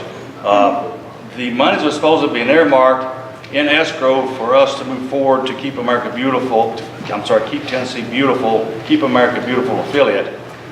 How they got it squandered around and the 2,000 was voted on and sent to the chamber, and how the chamber saying it's their money. I don't know any of the nuts and bolts. I don't think they're saying it's their money. I don't know. That's the part I'm lost at it. But I was at the meeting the night that they voted it, and it was going to be sent and put in escrow for us to move forward once we stood this up and went forward. Now we've been doing this for 3 years, 2 years now with the chamber, so now it's for over 3 years, and we're stopped with technicalities again. So I don't understand why the chamber's holding on to the $2,000. I think it's more of the city. I don't think they're not holding on to the 2,000. Okay. This was coming. I talked to John Hartman today on the phone. We spoke about this, tried to reach out earlier, and just now it happened. He looked at the minutes, and basically the 2,000 that they approved before that was basically this application process going through the Chamber of Commerce. Correct. Of course, American Beautiful. Yes, but I mean that's fallen through. So they basically what they need to do, just for I guess lawful purposes or however, to basically re-accept the money, because they're going to send out an invoice to the Chamber of Commerce to get that 2,000 back, and then they'll forward it on to us, because I sent out a check request, or Miss Bird did before she left, and that was back in March, so it's kind of slowed down a little bit. But Mayor, you have a comment? I have a question, just point of clarification. Initially, there was 2,000 from the city, 2,000 from the county, and I thought all of that had been dispersed to Chamber. Is that correct? I don't think we've actually got it yet, no. I don't think we've dispersed any money to the chamber either. So the 2,000... We're actually waiting for them to bring the 2,000 back to us. Okay, 2,000 that the county designated is still here in the county. And then there's 2,000 that's coming back. So the question is, I guess, County Attorney, does the commission not have to accept that gift back, and can they do that now as opposed to causing further delays if this money comes in between now and the next meeting? My understanding initially was that the county had appropriated $2,000, which was paid to someone. That was my understanding, but apparently not. If that was the case, then yes, we need a gift back with the purpose of it being allocated toward that, and we can accept it with that condition. But if it's not actually been dispersed and we still have it, then I think we can just reallocate the money that we've never dispersed. Okay, as far as the 2,000 is concerned, but the other one, there would have to be a motion here tonight to go ahead and accept those $2,000 to be used for this purpose going into that fund, coming back to the mayor's office so that we can do the administrative end of it. I mean, we don't have anything to do with the city's process, of course, but for the 2,000 that the county allocated, if it's not been dispersed and we still have it, it just needs to be reallocated toward this purpose. But there would have to be a motion made tonight for that 2,000 plus the separate 2,000 that the chamber has. When we get it back. Yeah, we can't recognize money we haven't received yet. We have to get a gift and recognize the gift, just like the animal shelter donations. It's something we have to accept the gift and then allocate. Okay, so two motions, one that can be made tonight, one that will have to wait until we get the 2,000 back from the city. Is that what I'm hearing? Yes, you would recognize the donation whenever we get it back. Let's say they give it back to us tomorrow. We recognize the donation and budget commission next month. And then we'll also do an amendment to move that money from the revenue to the expenditure line item needed to pay it out. Okay, that works. Commissioner Lyons, you have been standing. I was just going to say, $4,000, we have spent a lot of discussion on, and I'm still so confused. I'm a simple thinker. I'm so confused about this in terms of what I should vote on and what I shouldn't. And I want to get it done, but I don't want to vote on something really I don't understand. Let me say this. I think what I would ask of this body to recognize the 2,000 that we've designated over a year ago, and to also ask for approval from this commission to have this money channeled through the mayor's office. It's strictly for application purposes only, no operational purpose or any funding. That's what I would ask, I think would be to show confidence to the city of Elizabeth that's our goal, is just the application purpose. Mr. Graham, Yes, sir. has the chamber given any reason for? We presented to the chamber 2 separate occasions really, and they just, I guess, weren't, maybe had some questions as far as our operations or how that we wanted the affiliation to operate through their office. So they never gave us the go-ahead, and it required, 501c or that type of body to get the application process going. Okay, I think I heard the motion, I don't want to put words in your mouth, is to accept $2,000, reallocate it to the mayor's office to help with the application when the city finishes their due diligence. Is there a second? Commissioner Ward, second. Does everybody understand how this is going to work? Or is there any other questions or further discussion? Okay, we're voting to accept $2,000 and then reallocate it to the mayor's office, and that will go with the city's corpus once they've approved it for $4,000 to make an application for Keep America or Tennessee. Commissioner Grindstaff, did you have a question? I think you had. Well, I think Mr. Garland wanted to expand a little further on that. Yeah, let me make this statement. We're involved with this. The only requirement with this, $4,000 total for the application, a yearly membership of $250. So, and if this worked out, application went through, $4,000, the only thing that the county requires is $250 annual membership. We can take care of that the next month. Yes, yeah, that's fine. So that's the only commitment. Okay, now Commissioner Grindstaff? Now my clarification. So we're going to vote to move the money from where the money's been stored to bring it back to the mayor's office so that it can be expended to do the application. And then we're going to go ahead and vote that when the city gets done with theirs and sends it over to us, we're going to move those numbers. Well, no, we can't vote on money that the city hasn't given us. Only the first part. We can, so it's only the first part. All right.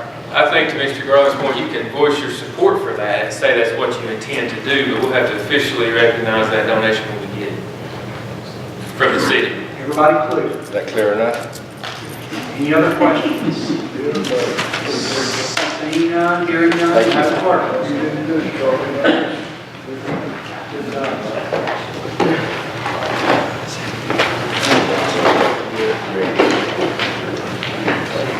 Nineteen ayes, 2 noes, 1 abstain. Motion passes. Thank you. That's all I have. Thank you, Mr. Garland. Chairman Hill, items from the highway consideration, if you have to. One is the resolution, correct? Resolution for sign, and the other one is adoption of language in TCA 54-1-133. Yeah, all right, so it's not ready, that's usually until like 9 or 10 o'clock. Yes, sir.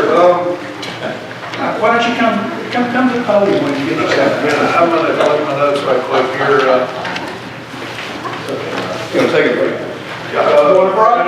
Okay, let's reset for 10 minutes.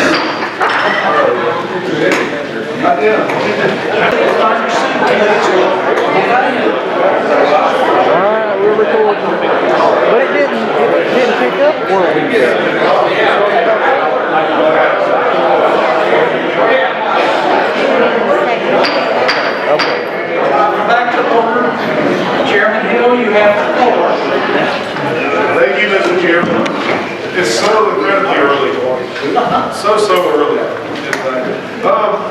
recommendation from my committee, I would like to make a motion that we adopt a resolution approving the highway department to do some paving work at the Lift Academy Siam Alternative Learning Center.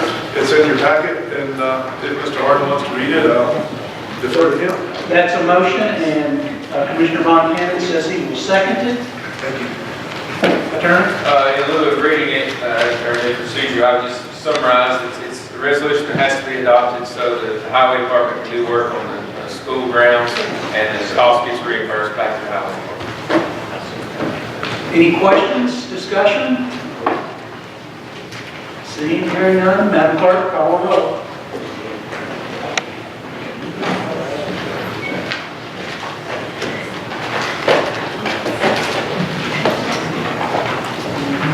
All ayes, thank you. Chairman Neal? Okay, the second matter, I would like to bring a motion on recommendation from my committee that we adopt TCA 54-1-133 as language in the signage policy for memorial namings for the county. Second by Commissioner Ward. Question or discussion? I think you want to expand just a little bit. Yeah. Basically, anyone killed in the line of duty, first responder, military, police, fire, I don't think I'm leaving anything out. These signs would be produced if we were to resolve to name a bridge or a road after a decedent that was killed in the line of duty, serving their country. The county would provide the funds to produce the signage at no cost to the family and friends. Any questions? Discussion, Commissioner Von?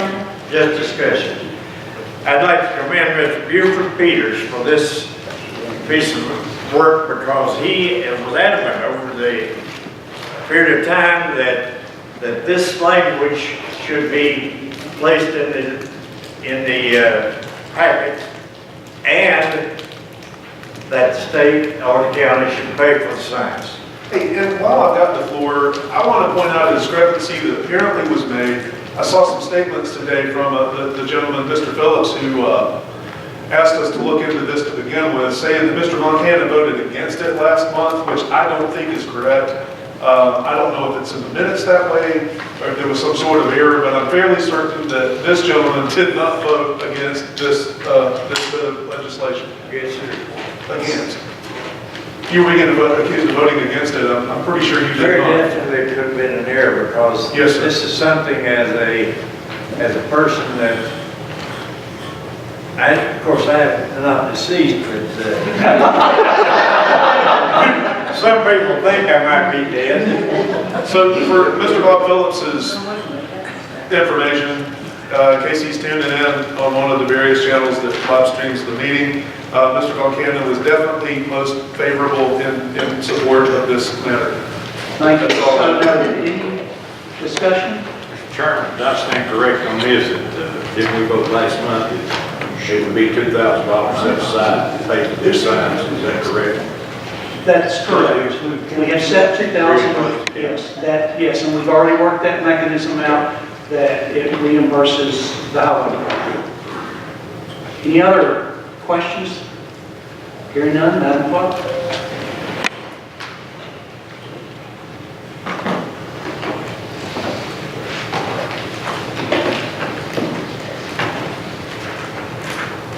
All ayes, thank you. One last bit that didn't make it in. The committee did make a motion to refer the matter to the full commission for consideration to request that TDOT conduct a traffic study at the intersection of Gap Creek Road and Highway 19E for consideration of a potential stoplight. I'll put that in the form of a motion on recommendation from the committee. Is there a second? Second from Commissioner Lehan. Are there any discussion, comment, or comments? Okay, Commissioner Campbell. You're saying a red light work? Gap Creek and 19E was the ask of the committee. What's the cost on this? Well, just a traffic count to see if it was justified, to ask them to conduct a study of the traffic count to see if the stoplight was warranted. The reason I asked, I don't know if I'm right, don't we keep up a couple of red lights on the state already? Do we reimburse? Yes, I think we've got 3 red light systems. So the motion is to ask TDOT to conduct a study, we're not paying for anything. Correct. Nothing, we're not asking for any funds, we're just asking for TDOT to conduct the traffic count and see if a traffic signal would be warranted at this time, at that location. Okay, we're all clear? Okay, Madam Clerk?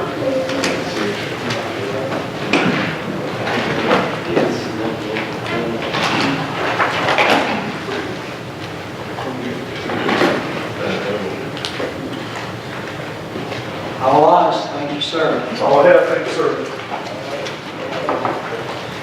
Commissioner Jenkins, you have the floor. You're next for law enforcement agreement. Well, if everybody would just turn in their packets of the law enforcement minutes, it's an agreement between Sheriff's Department and the Forest Service contract. It's the same as it's been for several Commissioner years Jenkins, do you now. mind speaking into the microphone? I think It's the same as it's been for several years, and it was passed by the committee and full recommendation, so I'll put that in form of a motion to pass. Second by Commissioner Brown. Questions, discussion? Seeing none, Madam Clerk.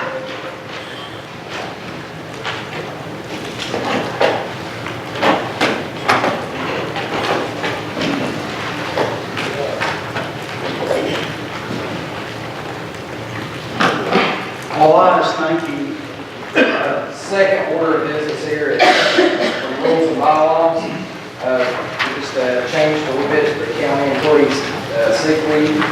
The nuts and bolts of it is basically they can start accumulating sick leave right when they start, but they cannot use it until 6 months of employment.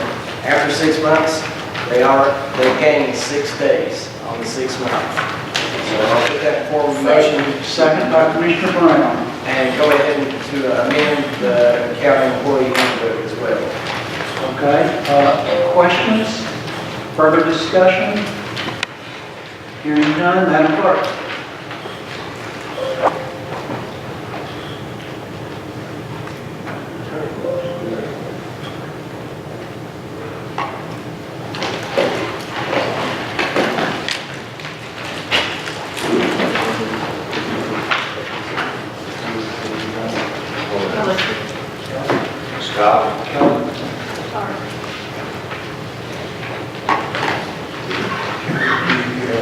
All, let's see, 21 ayes, 1 nay. Motion passes. Thank you.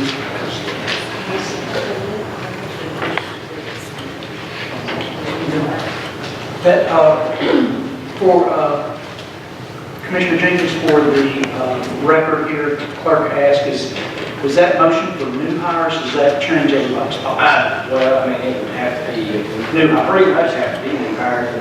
Right. It's only effective for the first 6 months of the. Yeah, for the first 6 months. So, anybody?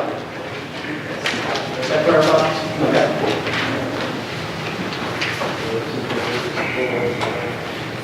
Commissioner Meehan, Chair Meehan, nominating for reappointments. Thank you, Mr. Chairman. One item would be the appointment of 3 people, continuation on the Planning Commission, recommended by Mr. Schudler. Be Mr. Jerry Smith, Ms. Sonia Culler, and Mr. Ray Lyons wish to continue their appointment of being a 4-year appointment, and it was passed unanimously by the committee, and I'm bringing it in the form of a motion to the full commission.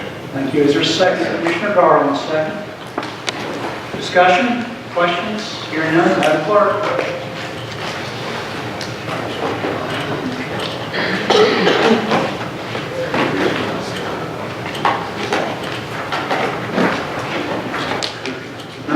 Ayes, 2 nays, 1 abstention. Motion passes.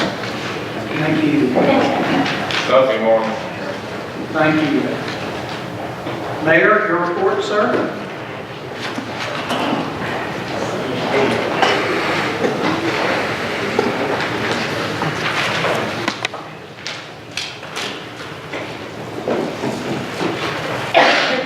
Tennessee Code Annotated 7 10-82-307, Commissioners, number of terms, vacancies, election of commissioners. Section 4, vacancies on the Board of Commissioners shall be filled by appointment of the county mayor within 60 days after the occurrence of a vacancy in the office of any commissioner caused by death, resignation, disability, or forfeiture of office, and no later than 30 days prior to the expiration of the term of office of any incumbent commissioner. The Board of Commissioners or its remaining members shall select 3 nominees to fill such office in accordance with any residential requirement that may apply to the office vacated or to be vacated, and under the seal of the Board of Commissioners shall certify such list of nominees in order of preference recommended by such commissioners to the county mayor of the county in which the utility district or its principal office is located, or of the county in which the county or the commissioners customarily meet if the district has no principal office. Within 21 days after the issuance of certification by the Board of Commissioners to the county mayor may either enter an order either appointing one of the nominees or rejecting the entire list, or may refrain from taking any action in which the first name on the list of nominees shall be deemed appointed to fill the vacancy or new term by operation of law. Any order either appointing one of the nominees or rejecting a list of nominees shall be entered on record on the minutes of the county legislative body, and a certified copy of the order shall be furnished to the Board of Commissioners and to the appointee.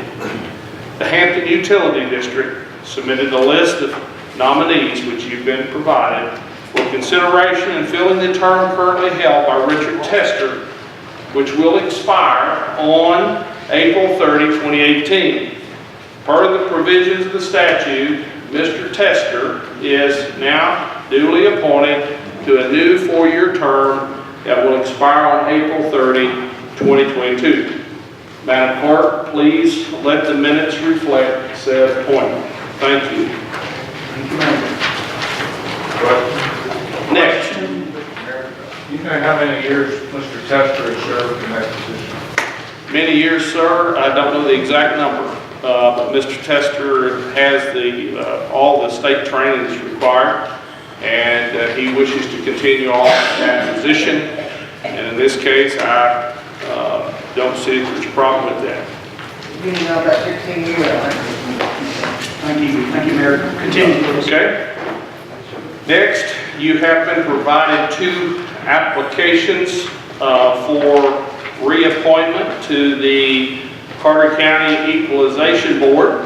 Those were provided to me by Mr. Ronnie Taylor. Currently, there are 2 vacancies that will come up here in this month, and those are Ms. Joyce Matherly and Mr. Jerry Bowers. Both of these people have had all the required training in the state of Tennessee, and they would like to be reappointed. The county commission is responsible for confirming these appointments, and they have to be done in the month of April, and that's where we're at. So I would ask for a motion to confirm the appointments of both Mr. Bowers and Ms. Matherly to those positions in the equalization. I make a motion. I'll second. Commissioner Lewis makes the motion, seconded by Commissioner Cole. Any questions, Commissioner Trivett? No, I'll second it. Ms. Cole, that's okay. Any discussion, questions for the mayor? Okay, Madam Clerk?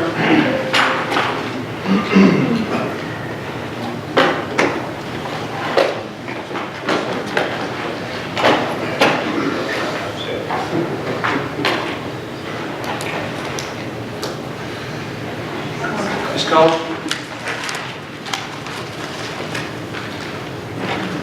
All ayes, thank you. Continue, Mayor.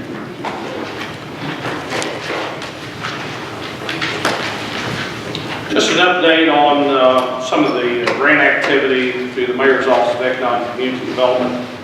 Just last week on Tuesday, we were advised that we had been awarded the Tourism Enhancement Grant round 3 for wayfinding signage. That was $50,000, and it required only a 5% match, which was about $2,700. So that was a great opportunity for the county. And I want to thank you for the approval tonight to allow us to make the application that you addressed. There again, that's a great opportunity, and that will be used in conjecture with the tourism grant that was just applied for. Carter County, we do plan on applying for an ARC Power Grant, and at some point in time, we'll be coming back to you then for permission as we get closer to that deadline. The work-based learning grants that we've been talking about for such a long period, we did get the final contract on that last week, and we're really excited about that, the opportunities it's going to bring to our high school youth. Beginning June 1 through May 30, we will be able to sponsor up to 90 high school students in internships, paid internships here in the county and throughout other organizations. It's a great opportunity for our students. I'm really excited about it, and so are the school systems.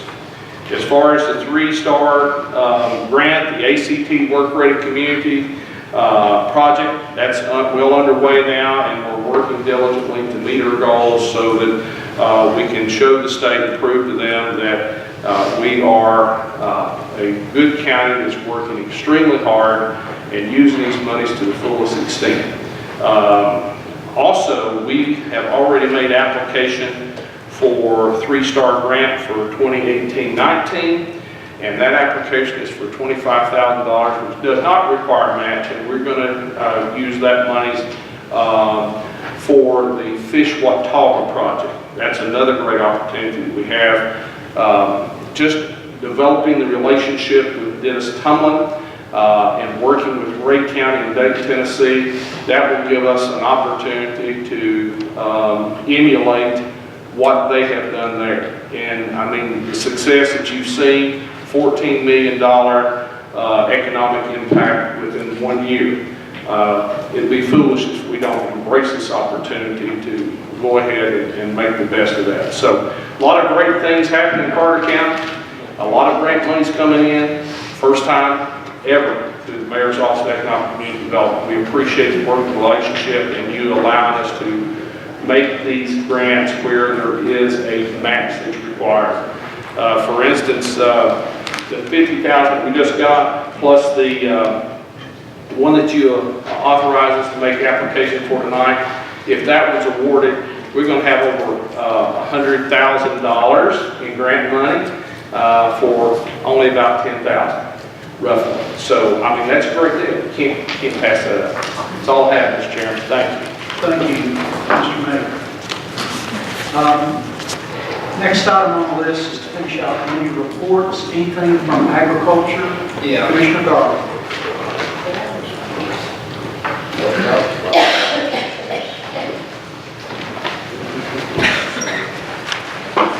Mr. Chairman, Agriculture Committee, Vicki was nice enough to submit a quarterly reports in everybody's packet. That's what I'm going to cover real quick.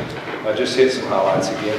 I will mention this first of all, the new furniture is in at the Folsom House, so I haven't seen it personally. I think the ladies are pretty happy with it. Yeah, so it's good. And I think it's several new offices, so they're excited. Go check them out. Let me hit this right here, the report right off the bat. Melissa Sheldon, she's featured in here. It shows the kind of the bid on that. She was put in the statewide 4-H newsletter. Check it out. Luke Merrick, Upper 8 Region 5th grade 4-H public speaking winner, so that's something to be commended upon. 4-H camp registration is now open, so interested kids, families, whatever, I'm sure you can reach out to their office if you had questions on that on certain dates. Also, some good programs right there. Agriculture report coming up. Plant auction was this past Saturday at Sycamore Shoals. It was a great event. I don't know what kind of dollar figure they raised funds-wise, but it was a great turnout. Room full of people, great trees and shrubs. really nice plants, and that was put on by UT Extension and the Chamber of Commerce. So we appreciate that event, and I went myself and really enjoyed that, so I look forward to going next year. I think it was the 22nd annual, so very popular. Rest of that stuff's later in the year, you can check it out as well. They do have the Tractor Supply Clover campaign going, and that supports 4-H, our students in the schools, and that is a Tractor Supply here in Elizabethton, and they are taking donations. I'm sure they would be happy to help if somebody wanted to come down there and bag groceries or bag items and kind of ask for support that way. You're welcome to do that. I thought this was good here. In-school and after-school clubs, 78 active clubs participated in parliamentary procedure, nutrition education, service learning, communication and financial education, speeches and presentations this school year. So they're always active and got kids involved, and they're making a difference. We got some public speaking winners, and so they're doing a good job. Continue to support them. 4-H Congress, few kids attended that also. More public speakers there at the bottom, and once again, the National Forestry, the team that won the state, they're moving on, West Virginia, and that's in July, end of July. Clover Bowl, I think kids continue in that. And some day camps for 4-H. There's some specific camps and days right there, so check those out. This is a good report, the FCS report, Food and Consumer Sciences. Critical, very important things that our community, families, that we need to be involved in, and we're thankful that they do a great job at, getting that out to our communities and people. So they should be commended for that. Those are Faithful Families, Women's Health Display, canning classes, Living Well with Chronic Disease, Life Skills, Parenting, and another one there. So very important programs, and they're doing a good job of promoting that and spreading the word on that and offering classes and things to help that out. So we thank them. And just continue to promote and endorse agriculture in this community and this county. I know it's a presidential push at the executive level throughout this country. So and it's one of our natural resources, and farmland is critical to our economy and growth here. So, yes, sir. Mr. Chairman. Yes, sir.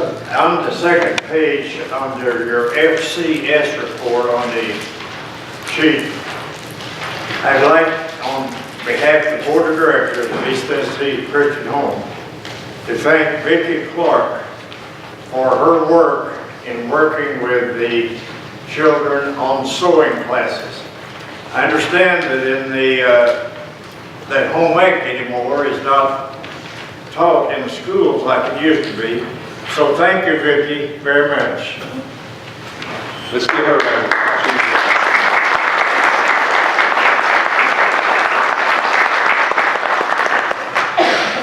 That's all I've got. It's got contact information if you guys need to reach out to them or talk to those employees.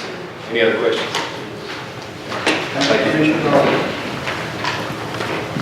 Chair Ryan, staff, building and grounds? Nothing to report.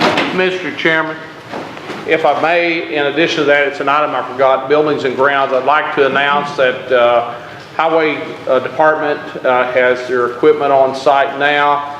They're going to start working on repaving parking lot here at this building the balance of the week, weather permitting. Is that correct, Superintendent? And then they'll also be doing the parking lot across the way at Folsom House as they can. So, this one has needed it for a long time. We had the monies available, so it's a good time to go ahead and get started as he is available with equipment, materials and like. Okay? Thank you. Commissioner Ward, the Education and Financial Management Committee.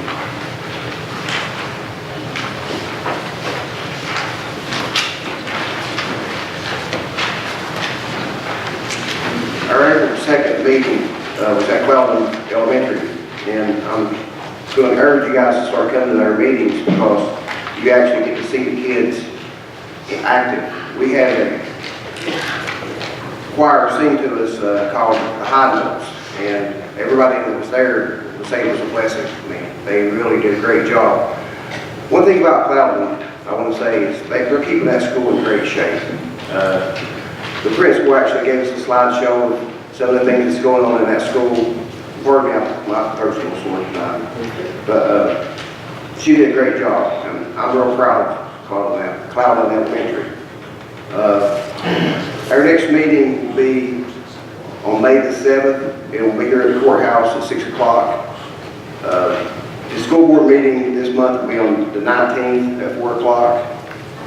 And we had a quarterly workshop on the 12th, and we discussed quite a bit of things. So if you guys can come out to those quarterly workshops, it'd be nice to have some support from the commission.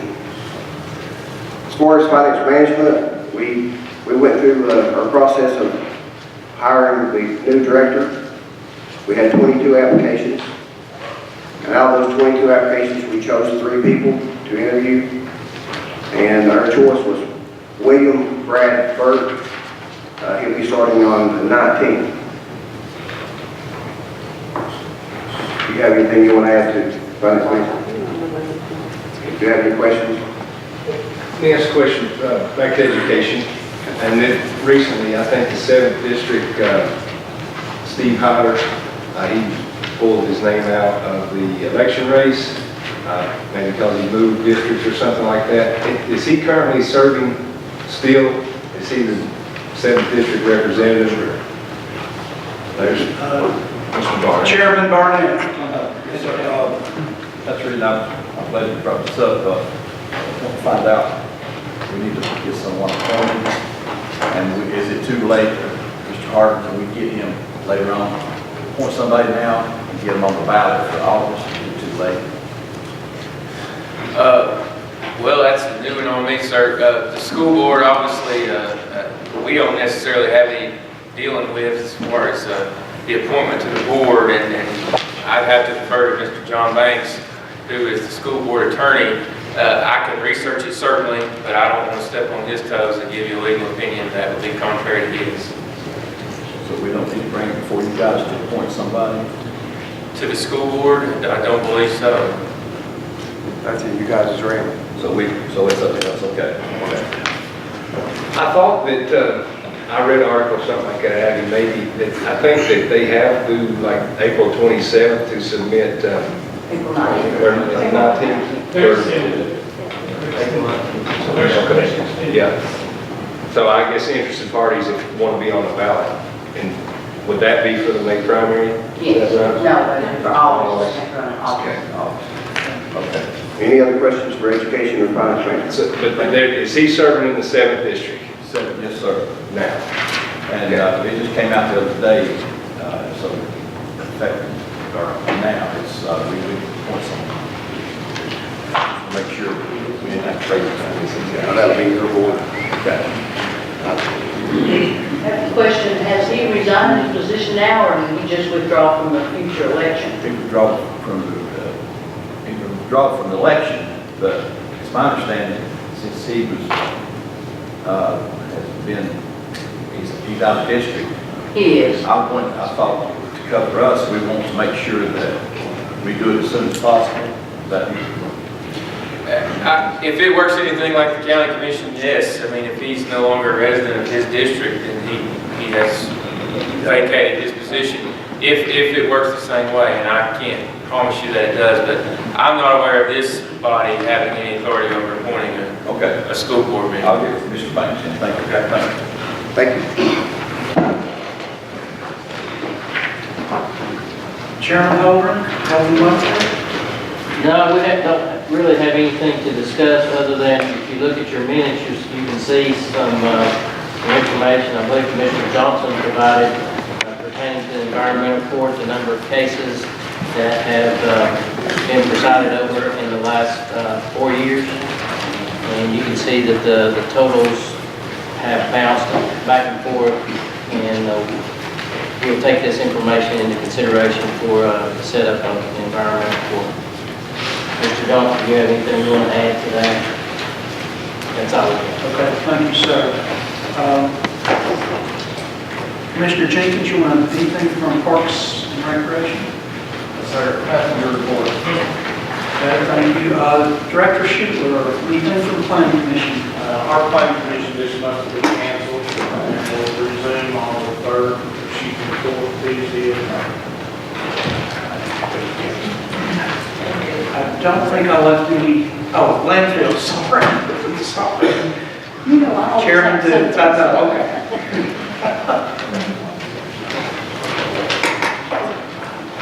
First of all, I want to remind you again of the Household Hazard Waste Day coming up May the 19th from 9 a.m. to 1 p.m. at the Recycle Center. And they will not accept paint and tires. And this is conducted by the state. I want to thank you for voting for the $26,538 that's needed to get our landfill in good operating condition. Richardson Design and Good Pasture Motor Company will be notified. And we hope to get moving on the purchase of the truck and the start of the building soon. I would like to explain briefly how we came about for the dollar amount that you voted on tonight. I know those that are on the landfill and then those on the budget have already, had this explained to them and they understand. But just so everyone will realize where this money came from and where it's going. Insurance paid us a total $365,302.70. That was for the building and for the trucks and the tools that were inside the building, anything that was inside the building. Now, to purchase, to have the building built, the bid on the building, and for the roll-off truck, and for the tools that were inside the garage that burned, we need $501,841 to cover that. So there's a difference there from what the insurance paid and what we need of $136,538.30. Now, we're taking from the solid waste fund balance $110,000. That will leave us $110,000 in the solid waste, and that's what we were advised to leave there. And when you subtract that from what's needed, that gives us the $26,538.36. So just briefly, that's where that came from. When the fire happened, it was a shock to all of us, of course, and we wondered how we'd want to replace everything. However, the county's looking at, we're going to have a better functioning landfill when we get everything in place than we had before. And I hope you've been keeping up with the newspaper reports. The press and the Star have been writing some very good articles about what's happened at the landfill and how they're moving forward with that. But the county will have a used front loader truck, and it's in very good condition. We told you about that last month. And they're going to have a new roll-off truck. And then we're going to have a building that's larger than the former garage building. And then after the garage is built, Benny will replace the tools as needed. Right now he has nowhere to put them, so he's not replaced them. So he'll be replacing them after the garage is built. So I'm going to move on to something else. The air curtain destructor, which we told you that we bought. It burns brush, and it's at the landfill now, and it is operating. Some of us have been there to watch the operation of that. And if you would like to observe the burner, I'd advise you to call Benny before you go to the landfill, because it doesn't burn every day. He doesn't have it burning every day. But you need to call him and see if he's got it operating on that particular day. And word is out about the burner. Benny had 9 people from Greenville come to check it out. And they were quite impressed with what they observed, and they plan to purchase an air curtain destructor. And theirs is going to cost much more than what Benny paid for ours. Do I have any questions? Do you have any questions for Benny? We get any referral money for that? No, but Benny may be able to make some money with that burner. And Because there's going to be some people in the area, the city can't get rid of their brush, and so we're hoping it'll be a moneymaker for us. Danny? You want to tell them the date of the accepting brush? I don't know, are you going to have it ready May the 1st? Yes, ma'am, we're gonna be ready May 1st. Okay. Be accepting brush from the county on the 1st. Thank you. I don't think I've missed any other committees. Yes, I am. Oh, I'm sorry, Tax levy minutes, they're in your packet. And also to remind you that Animal Shelter will be closed this Thursday because all the employees have been summoned to Wise County, Virginia. Thank you. County Attorney, report? Okay, generally the litigation update I try to give, the only thing I would say in that regard this month is the delinquent tax sale was completed on March the 23rd, as we talked about for several months leading up. Fortunately, we were down to 27 parcels that remain in the sale. 25 of those were sold to private bidders. 2 of those parcels did not receive a bid, so ownership is now vested in the county. And after the redemption period, the county will be able to liquidate those properties and convert an excess if desired. As far as any other work, as usual, any requests made to me for research, I've completed various of those for commissioners and others. I did go out and visit the TDOT property this month on Powder Branch. There'll be some decisions to make with that coming up.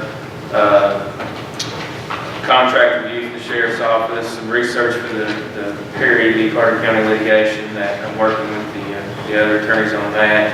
Attended various committee meetings this month, highway, rules and bylaws, health and welfare, law enforcement, building grounds.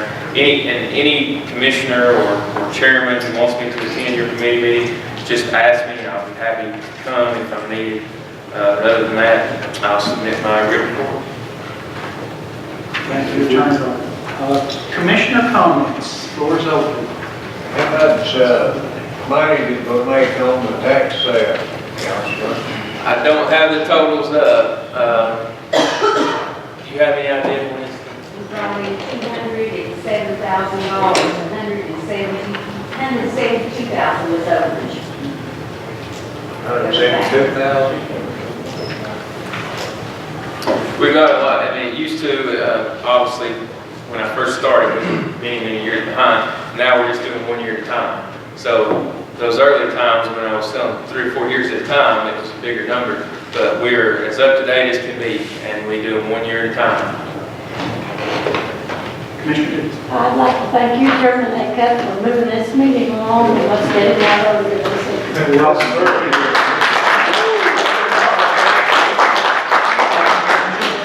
Commissioner Carroll. Mr. Chairman, I got a question. Yes, sir. Since we're leaving early, we may get a No. You stayed the whole meeting. Commissioner Garber. Real quick, I'll say those dates again for the Earth Day cleanup Saturday. That's this Saturday, the 21st, I think, 10 o'clock. Covered Bridge, they've got other festivity stuff going on too. It'll be good to be out there for that. The following Saturday, Tweetsie Trail planting with some trees and shrubs, things like that. So maybe a good photo opportunity for some of you guys to come out and get your picture in the paper. And always election time. Mr. McGee, your rising council. If I might approach. Just for a few minutes, sir, I'd like to get us out of here. Rawson. Mr. Garland. Companies around that own and buy milk and stuff from a lot of the farmers have ceased buying the milk from the farmers. So agricultural is a big thing, and I know this from my family down in South Central. They had about 100 Holstein, and I tell you, when they these major companies quit buying, that's killing. I don't know how it's affected up here in Carter County, but I know down there, it was something. That's timely because the General Assembly 2 weeks ago passed a law that allows Tennessee farmers and Tennessee products to be labeled as such. And it was precipitated from dairy farmers who were cut out with deemed foods. Right. That's just what agricultural means to this whole Upper East Tennessee area. Yeah. Thank you for staying on top of that. Thank you, Sure. Yes. Let me add this comment. We have an operation, Ronnie Hazelwood's farm, and I don't know the exact name of it, but they have a state-of-the-art robotic milking machine, I mean, where they can just roll those cows through there, I guess, essentially. But, I mean, it's one of only like 2 or 3 in the state. So we know the importance, and there's money available for that, so. Mr. McGee, if you want to hold your comments on PWRA, et cetera, we'll put you on the agenda. That'll be good. Okay? I've spent 4 hours today. Okay, so I want your research to go for naught. And they won't be up here before long. Okay, all right. Just let me call your attention before we adjourn to the blue books that have been placed on your desk. Senator Crow's office has provided those, and also, Ms. Susan, did you provide these? Susan's provided us the small business guide, both great resources. Thank you for doing that. So you want to, when you see Senator Crow, you may want to say thanks. If there are no further comments or other commissioners wishing to speak, I call us adjourned at 7:48. Thank you.